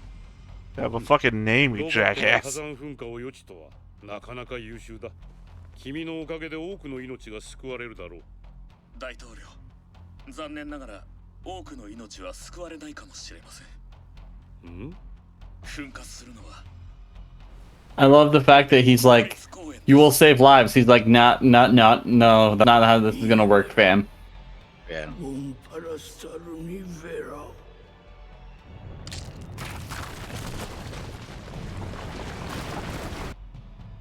This will be like a super caldera. It is a super cold. If it's based on Yellowstone, it's yeah. 高下流体によって常に上下してます。今上昇しています。噴火の周期はおよそ5000年に1回です。前回の噴火はいつだ？ 5200年前です。もしも噴火したらどうなる？ You know, blot out the sun. 岩石や灰が噴出され、半径数百キロ Everyone の have 地域は 100 kilometers たちま dead. ち火砕流で消滅します。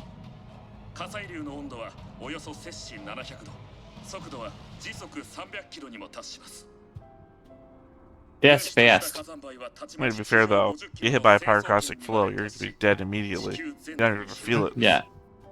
何億トンもの灰で太陽光線は遮られ、植物は枯れ、 We may need to use humans as batteries. 酸性雨が降り続いた後には超低温期が訪れます。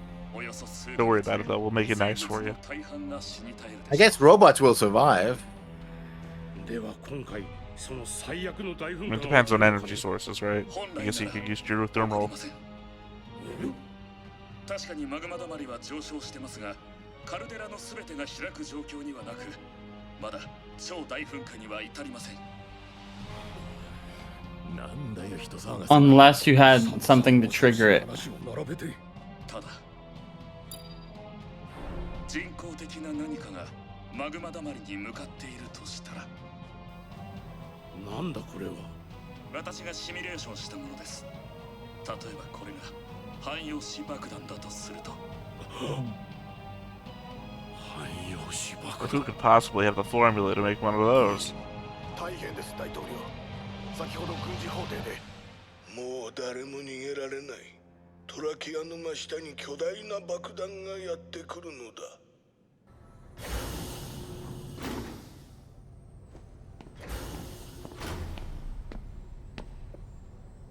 やあ、どうしたの？あまさかお前あ、知ってたよ。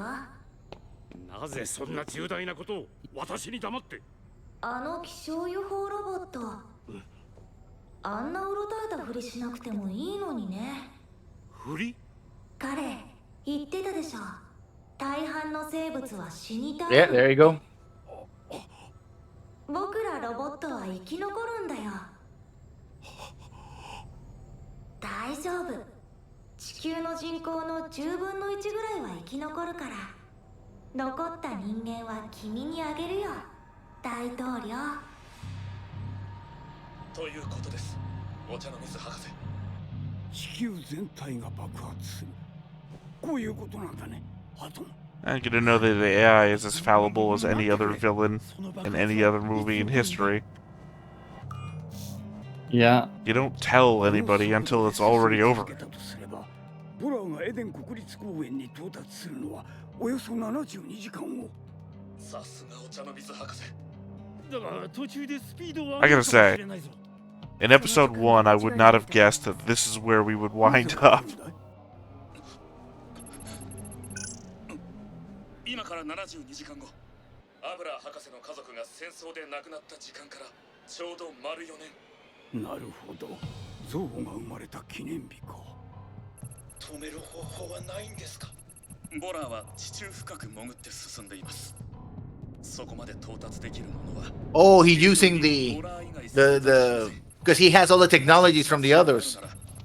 Yeah, it was introduced real early on that Tenma was a genius at all of this and just went to a conference with a bunch of the other guys.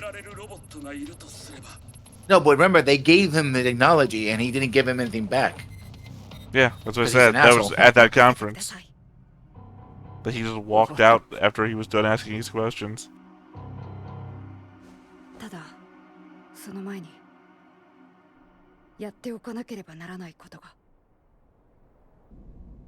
これは久しぶりじゃないか。嬉しいね、我が友よ。今日はあなたに頼みがあってきました。おう、こちらも聞きたいことがある。あの数式をどうするつもりだ？ご存知でしたか？すぐに捉えたよ。君があれを書きながら発信していた極めて特殊なノウハウ。後悔しています。ラボで目覚めた後、世界中で渦巻いていた憎悪の波動に負けてしまいました。敵もその存在に気づいたはずだ。はい。ですからあなたにこのお願いを。もう一つの脅威のことか。Pluto. Oh no. Yeah. Our unnamed American Thracian AI. Mm-hmm.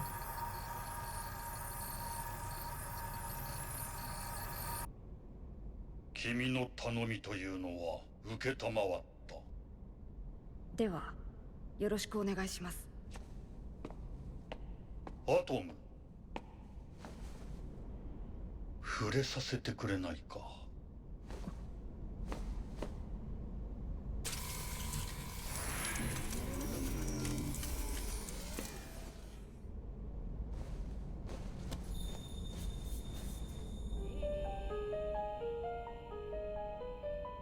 He's the only one who has actually given into that request. Yep. お前は何という。これが心。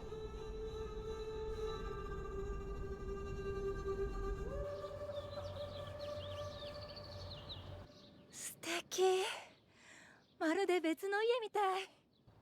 あなたにお任せして本当によかったわ、ヘレナ。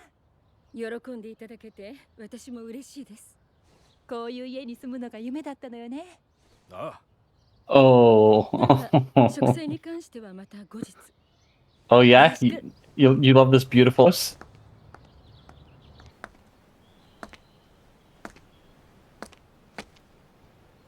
Is that what she does? Is she a realtor? Apparently. Robots. If they're people, they need jobs in a capitalist system.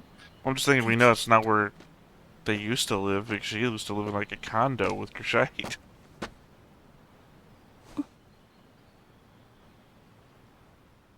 アトム。ヘレナさんですね。あなたの中にゲジ人がいるのね。はい。おかげで生き返ることができました。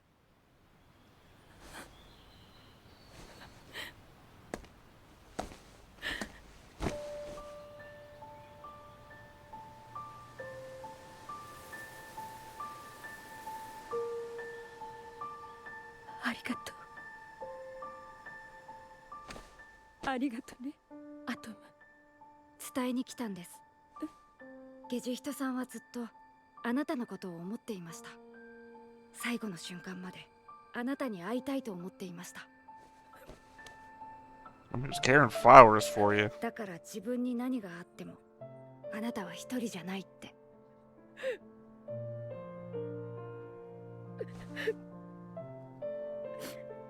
ありがとう、アトム。私を励ましてくれているのね。Nope.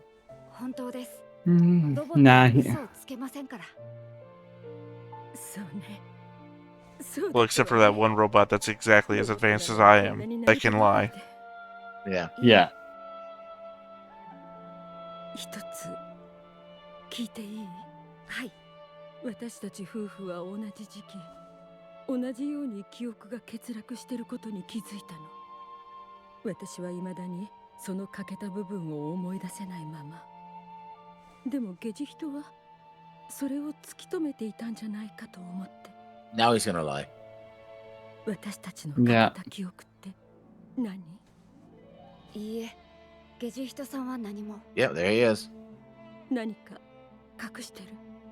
いいえ。どんな大きな悲しみも受け止める覚悟はできているわ。隠さず話して。いいえ、すべて話しました。そう。行くのね。はい。アトム。また会える？もちろんです。 That conversation we had before about somebody else making a decision for your own good. Sort of the same thing. Not really. Yeah, it's a lie of a mission. Well, it's not even a lie of a mission. It's a fucking lie. Yeah, but one thing would be for me, information that I have, not to give it to you. But another would be for me to go and change your mind, go like, Yeah, against your you are will. deciding not to tell me information for my own good. But now, what happens to information you already have? And I take it from you. That would There's a also be difference there. bad. Yeah, there is a Yeah, but they're difference, not and the they're same both thing. bad. They're both bad. You're making a decision for my own good. ゲジ人さん、いよいよです。みんなに挨拶してきました。もうこれで全て終わりますって。They're really building this up. Well, I mean, the stake is destruction of the life on Earth. Oh, for up to 90% of people. じゃあ、ゲジ人さん。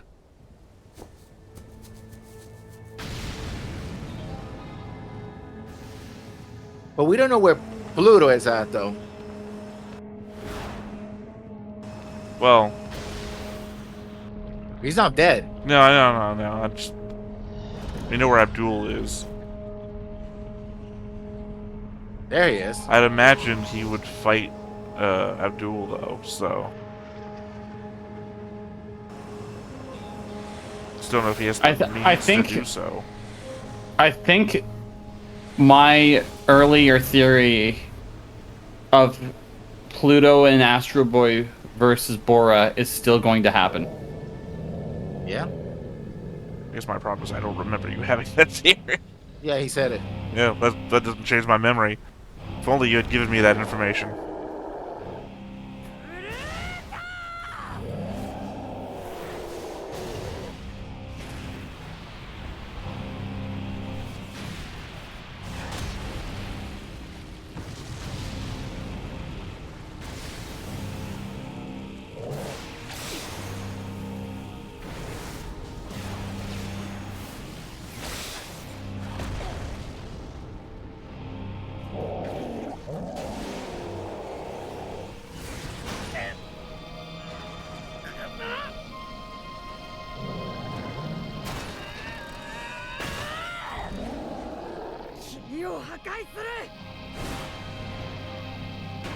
I guess the joke's on you, though, because that's what he wants.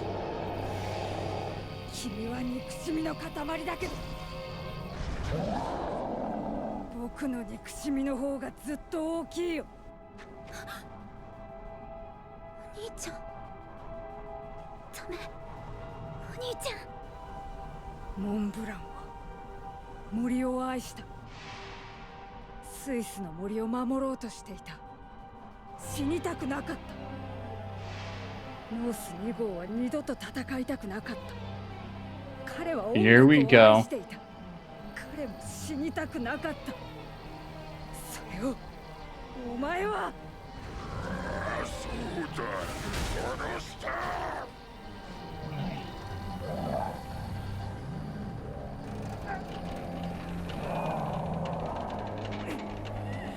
ブランドは家族を愛し未来を信じていた。ブランドとヘラクレスはライバルだった。でも誰よりも強い友情で結ばれていた。二人とも絶対に死にたくなかった。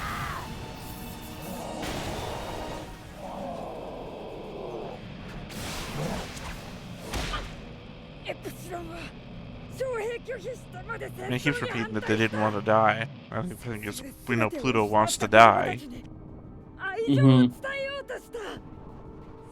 死にたくなかったんだ。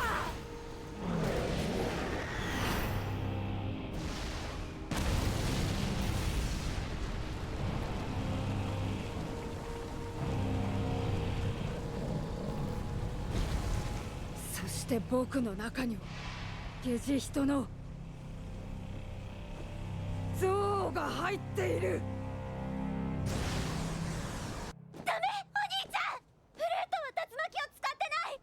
まだ優しい心が残ってる。私も行く。待ちなさい、ウラン。お前が行ってどうなる。でもこのままじゃお兄ちゃんが。大丈夫だ。アトムは強い子だ。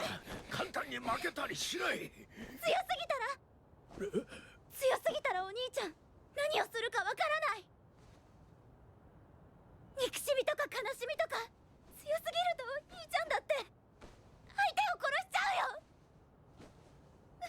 信じるんだ。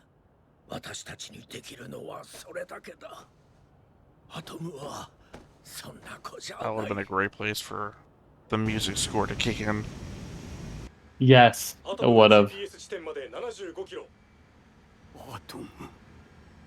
お前を許さない。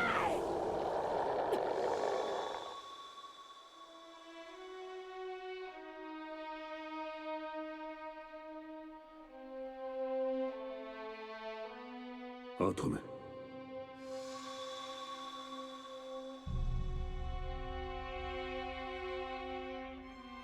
アトム。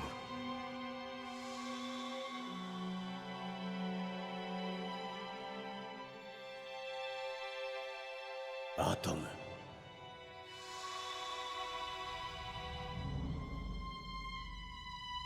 Pluto could sacrifice himself to defeat Bora. I don't know how he would get down there. Like, I don't think Pluto's designed to survive in lava. アトム。憎しみからは何も生まれないよ。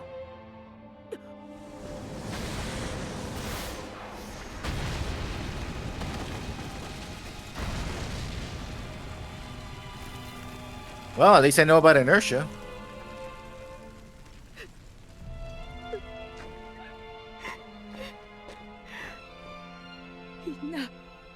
みんなの言う通りだ。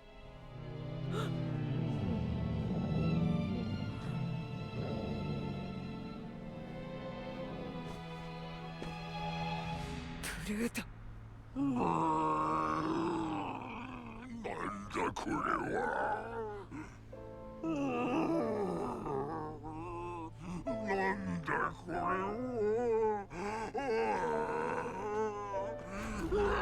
Ooh, that's rough.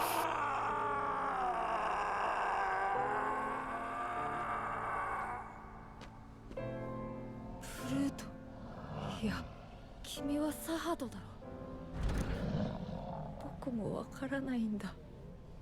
なぜこれが流れるのかわからないんだ。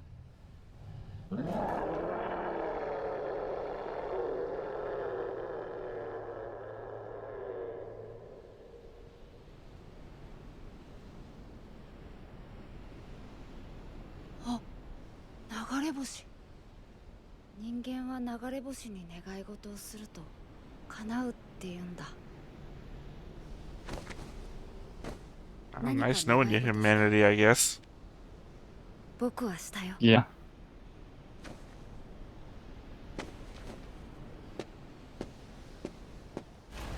何を願った。おそらく君と同じだ。いよいよだ。サハド、僕行かなくちゃ。行くってどこへ行くの？お兄ちゃん。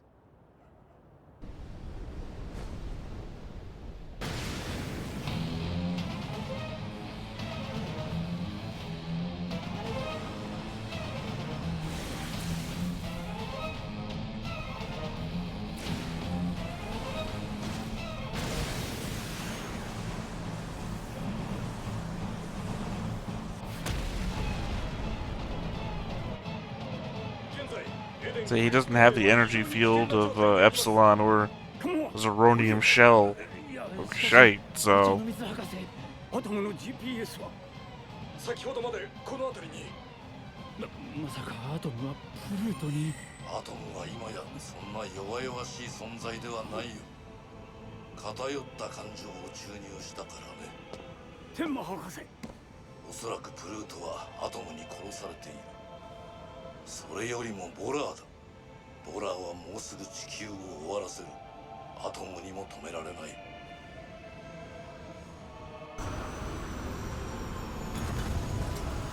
着地しました。 Okay, here we go. お茶の水博士。外は憎しみが充満しているぞ。アブラーの憎しみが感情を蝕み、ついには憎しみだけになった。ボラーは憎しみそのものだ。地球はどうやっても滅亡する。机上の空論だ。あなたは研究室の中に長いこといすぎた。たまにはそこから Oh 出てらっしゃい。 snap. 理論通りならこの地球は滅びる。 I mean, Tenma's the only one who created Astro Boy. This is the guy that saved him. だがね、Mhm. 死ぬと分かっていても、どうせ死ぬと分かっていても、最後まで希望を捨てないのが人間だ。 Hashtag not all humans. Well, Ten Yeah. lost all hope Yeah. when Adam didn't prove to be his son, though.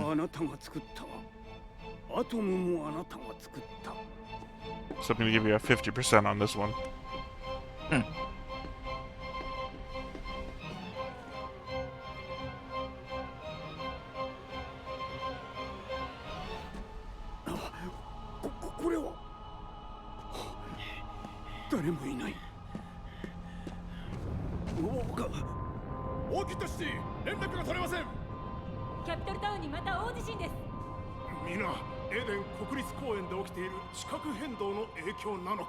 Does that map of Thresia look familiar? No. Like most Thuresians, I can't identify anything on a map.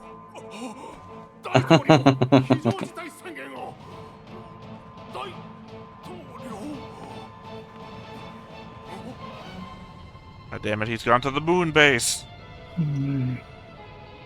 ここなら安全だよね。私は守られてるんだよね。ああ、僕が守ってあげるよ。 The bear is lying. 君は一生僕の奴隷だ。 Sure, I'll take that. If I was so worth, you know, trying to survive, I'll take a no mouth, but I must scream situation. アトムがこの中にボーラーを汎用子爆弾を解体しようとしているんだ。アトムにはそれができるんですね。ああ、だがその前にアトムの体が溶けてしまう。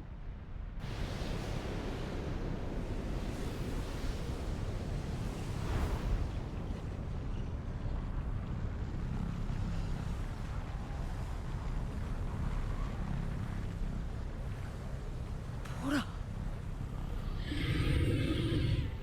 聞こえるかい、ポラ。 That's 教え unsettling. てくれた。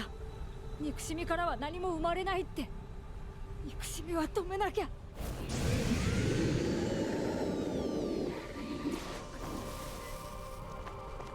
かった、仕方ない。始めるよ。汎用子爆弾解体に約5分。僕の体が溶け出すまであと5分。計算上は不可能。でもやってみるよ。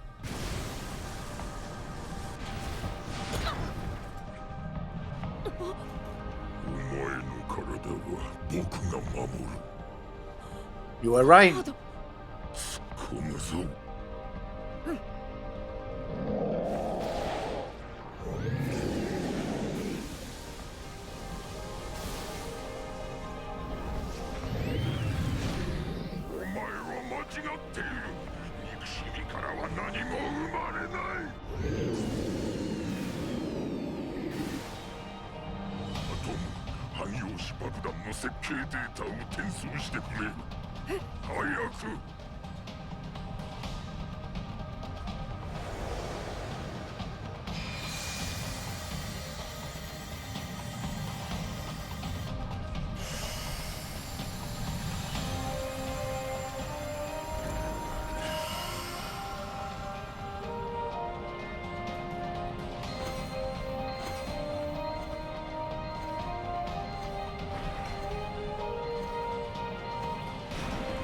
I just built like the Iron Giant.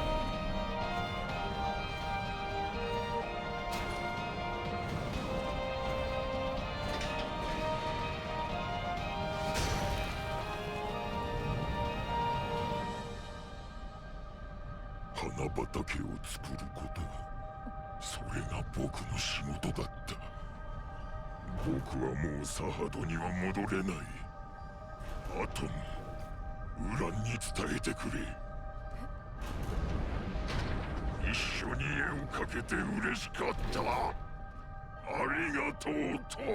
サード。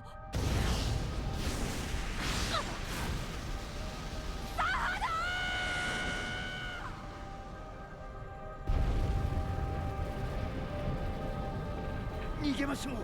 今にも噴火しそうだ。逃げても無駄だ。もしそうなれば地球が終わる。 At which point you really want to be as close to the blast as possible. Yeah, at that point, I'm just pulling up a lawn chair and watching.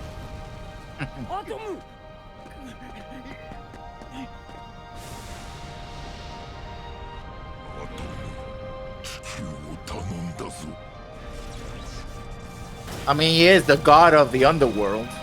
He is Pluto. Yeah.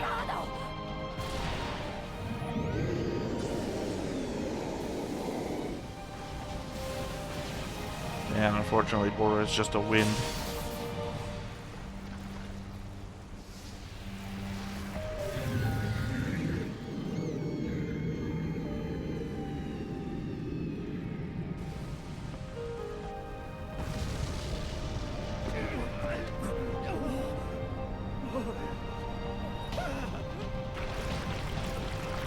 I think there's a part where you run. Yeah. Like, don't watch this part. Yeah, don't. Just, it's okay.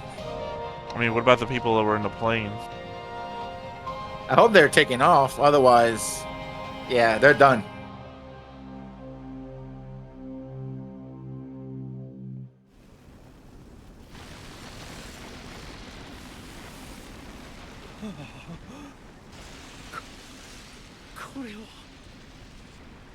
I don't know, but I think we got a pretty good song about it.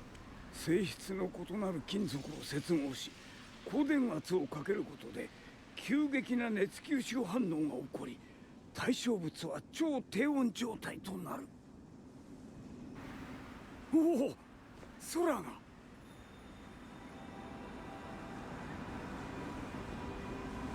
That's crazy.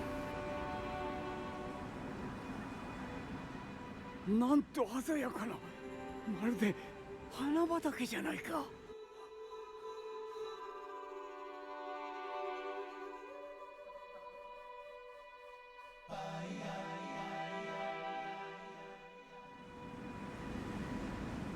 プルートが、サードが地球を救ったんです。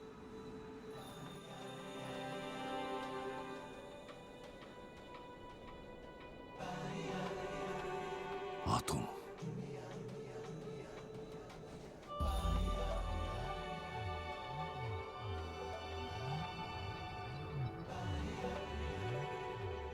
私はただ国民を守りたかった。国民の未来を守りたかった。それだけだった。あれ Not real. おかしいな。マグマが静まっていく。爆発が止まった。アトムか。Sorry, was the first thing the supercomputer told you to do was move the teddy bear?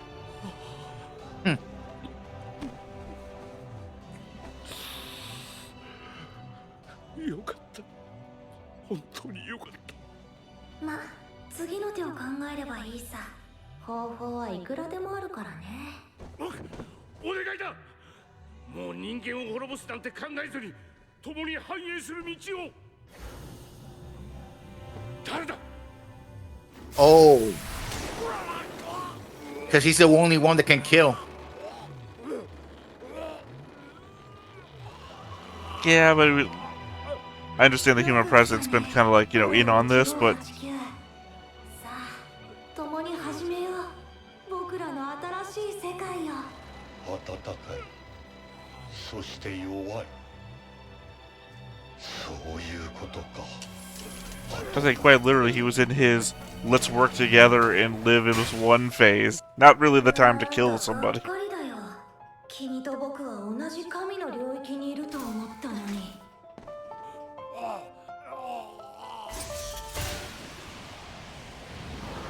You are no god. Mm-hmm. If your god can die, then perish. To be fair, I think his only downfall was that he had no outside mechanism to affect the world. Except for the president of Thracia. きっとまた博士、憎しみがなくなる日は来ますか？わからない。 That's a question. モンブラン、ノース2号、ブランド、ヘラクレス、エプシロン、ゲジヒト、そしてサハド。 The world's greatest robots. みんな祈っています。 Yep. そんな日が来ることを。みんなが。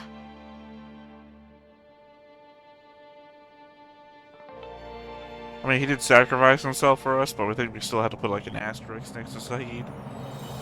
Like the one that I mean, he the was one always that killed 6 of the 7 other 6 of the 7 other world's greatest robots. But I think he ultimately was a victim rather than he was the instrument of someone else, and he was driven by someone else's hatred. Sure. But he did kill 6 Yeah. of the 7 other the world's greatest robots. I mean, he did. I mean, that's what I'm saying. You can't take it away from him. One, he was the greatest fighter of all time. We can't take that away from him. Yeah, 6. Yeah. 5. He only Well, killed remember 5. because they did that whole thing, right? And they made 8. Well, 7 technically, because Astro Boy or Adam himself wasn't up there. Because couldn't Mufasa himself? He's still alive. So yeah, And he 6. didn't- 6 out of 7. No, he didn't kill Gishite. Technically that's true. Yeah. Unless he put his brain in that child. No, I think that was Abdullah. I mean, I was Remember going. Abdullah when it fell, the roaches came out. Yeah, that was Abdullah, the robot. I mean, I would assume that, but for the purposes of wanting to say it was 6. Certainly not where I thought this was going to go. My theory was I mostly agree. proven true, except for the fact that Teddy Bear was also an AI, and that should have been plainly obvious, right? Well, it's because we were introduced. We saw Abdullah talk to the teddy bear, didn't we? No. No. Teddy Bear was simply in a room talking. Well, the teddy bear was only introduced last episode, I believe. Yeah, well, second to last. But still, I mean, it's like, why Teddy Bear, not why a person or something like that, right? And Justin's, they're going to team up together to, well, kind of. Ultimately, it was Pluto who did it, So redeemed I himself called at the it. end. So I called it the moment we saw the shadow. When we saw the shadow in the desert, Yeah. that's when I called Astro Boy and Pluto are going to team up to defeat it. It is my recollection of the untranslated 2-episode thing that I saw that it's like Epsilon is still alive at the very end. So that's where I started like, now I got nothing anymore. That Epsilon literally sacrifices himself, and again, untranslated, so I had no fucking idea what the hell was going on. Why Epsilon was like trying to push a boulder into a volcano. So obviously I have no fucking idea how that translated to this. I didn't know what the stakes were. It was going to be the explosion. Again, no translation. I have no idea why they just suddenly went to a volcano. So I had no idea. But Epsilon was in the final fight in that one, and Pluto survives in that one too, so I don't know. I guess Pluto would have been arrested eventually. I mean, you had to. And there was no Bora. There was Bora, unless Bora was already in the volcano, which never animated that one. So yeah. Yeah, well, I think they probably did Bora to expand on why Pluto was, and to give it an arc that was actually like filled out. Well, I also never read the manga, in so I don't know what the original story is. To tie in the fact the whole weapon of mass destruction, robots of mass destruction, right? That the irony of all this is, again, hatred, the jealousy and hatred perhaps that the president of the United States of Thracia had for the fact that they could not produce a sophisticated machine led them to create the AI we don't have the name for, Teddy Bear. The most sophisticated machine ever, apparently. Teddy. Roosevelt. Yeah, Roosevelt. Roosevelt. Yeah, that probably could have been. Probably in the manga they mention it, but they didn't do it here. And then that machine said, "Well, you created me to be the very best, so I have to follow basic, machine language. I am going to destroy others, and I will be remaining." That and one episode of Reboot when the kid wishes to be the smartest ever, so the mainframe makes everyone else dumber. Yeah, and so he basically just wants to destroy everybody. And the president goes along with it and helps him because he thinks, oh well, we'll have the only one. We'll be the remain the rulers of the world, right? But oops, no, the machine had his own ideas because he saw right through you. So it was, and also kind of this proves, yes, strong emotions make you cross the threshold into humanity. Become a real boy, because ultimately, that's the whole thing about, uh, um, you know, Astro Boy. He's Pinocchio. How That's the whole idea disappointed behind it. has Darius got to be right now? Gave his whole speech there in front of the whole council. World's gonna end. You're in your final moments. Oops. Ah, man, I bit my tongue off for this. Yeah. And no, and now somebody who didn't get a choice because he ended up with a machine in his mouth. He's a cyborg now, so he has to speak through that. So Yep. One that someone else probably can turn off and all. When he goes, I'm not saying anything. Okay, but but somebody has a remote control with a clicker, like, oh, the world's gonna end. And like, whatever. Shut up, old man. And at this point, his value is lost. They know what he was doing. He's lost all power. But yeah, and again, what's very interesting is, I think I thought that Bora would have been the robot equivalent of putting all the 9 billion whatever mindset. It turns out that already happened with Abdullah, right? So he's the one who transferred over to Bora. I think that would have been interesting if you could have I thought that was going to be a counterpart. Like, you could make the same argument with humanity you can make with if you have a 9 billion robots and all experience their own version of reality, and then you merge them into one. Would it be the same thing? But apparently not, right? But no, of course, now Adam can lie. Adam is now a real boy, right? I mean, we have a hanging thread still. There's a murderer on the loose. Did he? Well, he probably gonna get killed because eventually people are gonna find that he destroyed this computer and it's like, whoa, let's capture him. Well, think about it. This something just a funny little thing to consider. This dude crawled to get there, right? Yeah. Imagine, we have no idea where this supercomputer is. Just imagine all the places this dude crawled through to get there, right? So either he killed a bunch of people on his way to be subversive. What? I think he might have not actually. I mean, he took his own body, right? But he could have jumped into another body, have that body do all the. That was the same damaged body. He had the spear or lance. Yeah, rather. but I think that's a dramatic effect. But no, I think that was him. I mean, he's out there, but I guess he redeemed himself. I want to imagine this guy crawled through the entire fucking Pentagon, went to an elevator, is there. went down, just crawled all the way through all these hidden chambers. Because stabbed a couple of people with lances who he had to stab. Yeah. And crawled his way back out when he was done. Yeah. He silenced. He solid snake the whole Pentagon.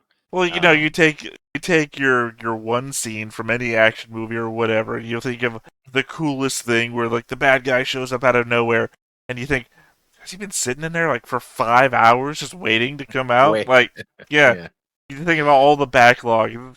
This dude came from Germany, was it? Can't remember where he was locked up. Yeah, somewhere, yeah. So we hopped on a plane, crawled through the airport, and then what? Yeah.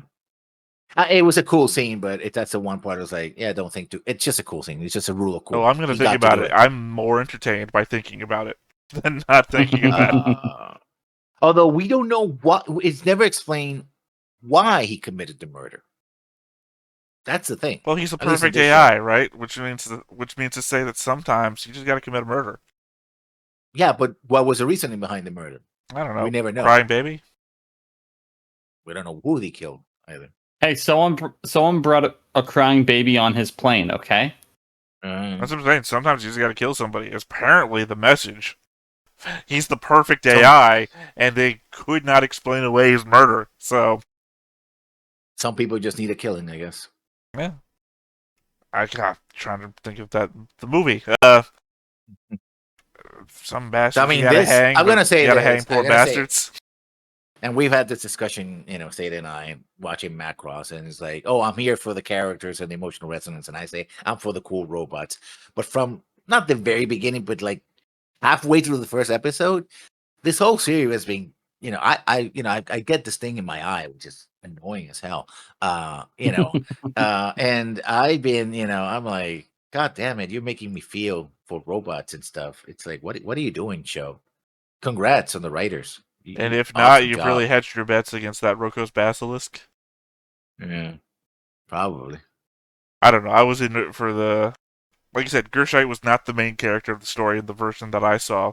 So having him be the emotional resonance of everything really paid off In a for way, me. he turned out to be the main character because he was the one that, even when he died, He was the Adam catalyst. unlock. It was a catalyst. He was what a protagonist does, basically. Well, not in a way. I'm saying he is the main character of this one, Yeah. but the version I saw, he wasn't. The version I saw, it Astro was- Boy, or Adam rather, is meeting all these robots, having conversations, encountering the battles afterwards.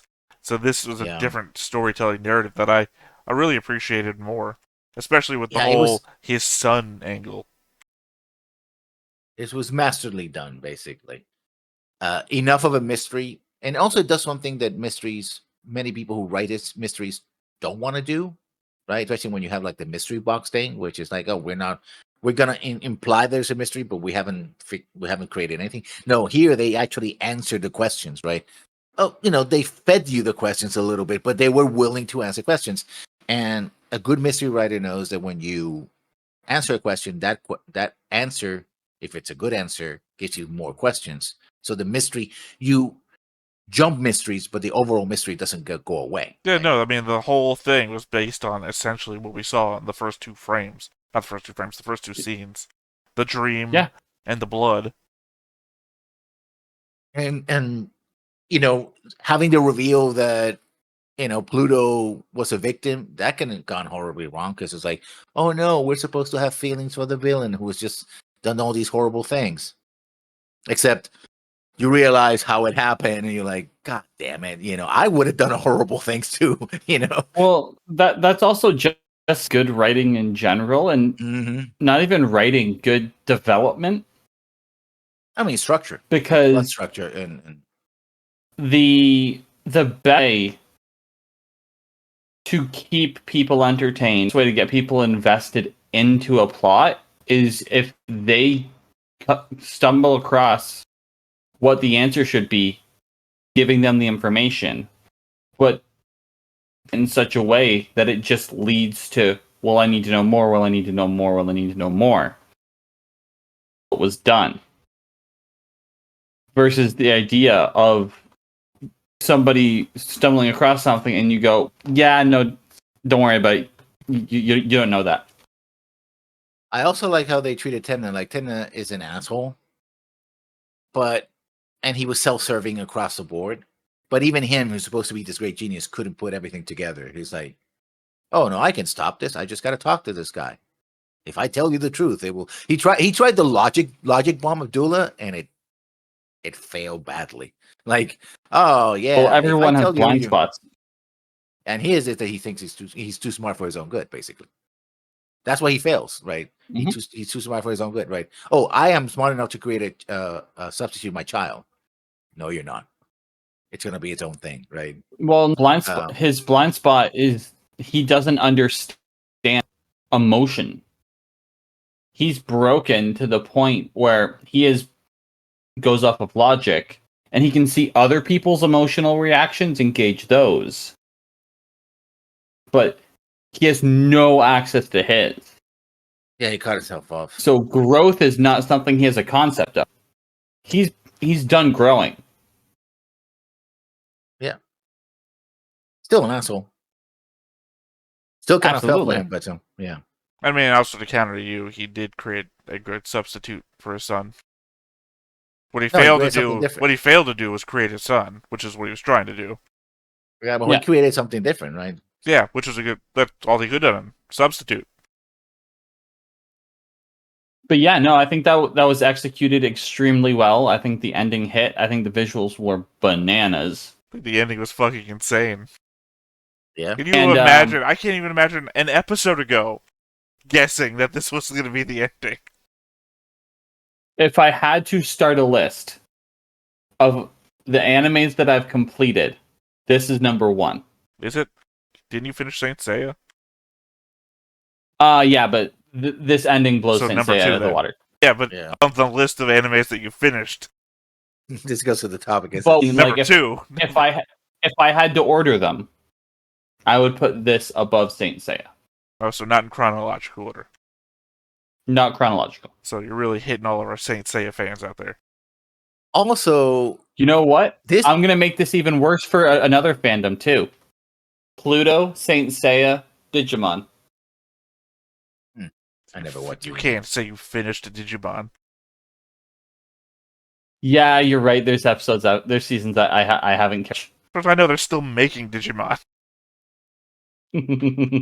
But it is also, and this has been a pet peeve of mine, when everybody wants to do a robot apocalypse or AI episode or whatever.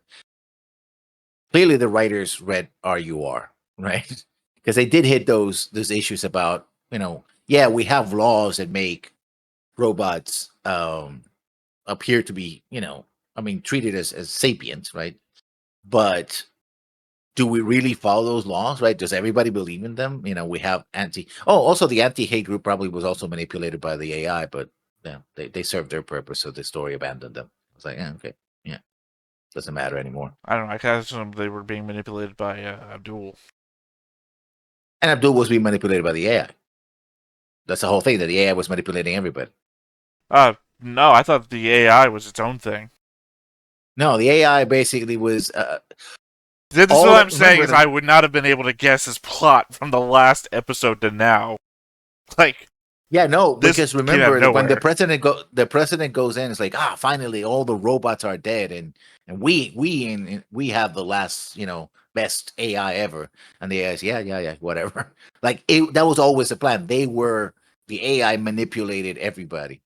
Abdullah manipulated Pluto, who he was being manipulated by, and also manipulated the president, and everybody, even Temna was, he started that way. Well, in the manipulation, and when I say manipulation, and this is also a very smart thing, I don't think that literally the AI was, puppeteering everything. It's, Star Wars prequel style, where the Emperor started the war here and then, controlled the other side. Not that level. That's bad writing. Well, I just feel like the idea... I think the AI was smart enough to exploit the situation as it was happening. I feel like the idea here is that there's a level of interaction that existed before even the backstory of the show was developed, right? Like, this is the AI's master plan. I feel like its master plan would have started formation before the 36th Central Asian War. Not really. I feel like it would have. In my reading of it, its plan was to initiate the sequence of events that would have taken place to lead to that. I agree with that statement. I would say no, because when he says, this failed, but I have other plans. So I would argue that the AI is a little more realistic in that the AI is someone who exploits situations and manipulates situations. But because remember, the AI wouldn't have any contact with Temna for, in order for him to create the best robot, right? But once the robot was created, you're in the network. I can sense you. Okay, I can manipulate that, right? That's what's happening. The AI is, in fact, more clever than the typical villain, where he says, I have to control everything and put all the pieces together. Yeah, it's just future guessing a bunch of what people would do. That's why I'm saying it's that sort of thing. Also, I'm thinking to the recent season of My Hero Academia, where literally the bad guy there says exactly the same line, but they actually give you a visualization of, I've got 1,000 different plans. And each one of these plans doesn't matter if they pass or succeed. Each other one is moving on a different path, and they give you like a whole visualization of all the other plans that are in motion and their dead ends and how they connect to one another, that sort of thing. It's saying it has an infinite number of other plans doesn't really mean anything to No, this. so it wasn't saying that it currently has plans. It says it can come up with another plan. Yeah, it said at time, which just assumes that no one's going to turn it off. Like, I don't know, like I said, it's that thing where it feels like this is like so much other backstory is associated with it that it being introduced in like one bit of episode 7 and then the main thing for episode 8 was just fucking insane to me. It feels like it should be, the Forbin Project? I heard, yeah. Yeah, it feels like it should be the that. one like, at the end, the computer basically says, I'm gonna take control of all the nuclear warheads, whatever. No, the beginning. That's the beginning of the Forbin Project. They connect the American supercomputer to the Russian supercomputer, and then it just holds the world hostage. You try and disconnect to the nukes, I'll nuke you. Here's an example of how I can nuke you. I'm gonna nuke one place to show you how I can nuke one place. They connect the supercomputers together. They become supercomputer, and Colossus. That's the name of the week. Colossus, the Forbin Project. Colossus. Yeah. Yeah, and that's basically it. Now, then you have people assassinating other people on behalf of the computer. So, just worldwide control. That this thing just feels like it has a backstory like that. That we just... Maybe it's told in the show. Like the manga, sorry, the original manga. Oh, we assume that at the end it either get crippled or destroyed. Maybe not. I don't know. They didn't show us the lance landing or the spear landing. No. Yeah. But the teddy bear was like, oh crap. The teddy bear did have an oh crap moment there. It was like, oh shit. All right. Indeed, it did. Final thoughts. What are your final thoughts, y'all? Awesome. This show, it's been awesome. I put mine out there. Yeah, it's one of the best. In your ranking of shows you finished.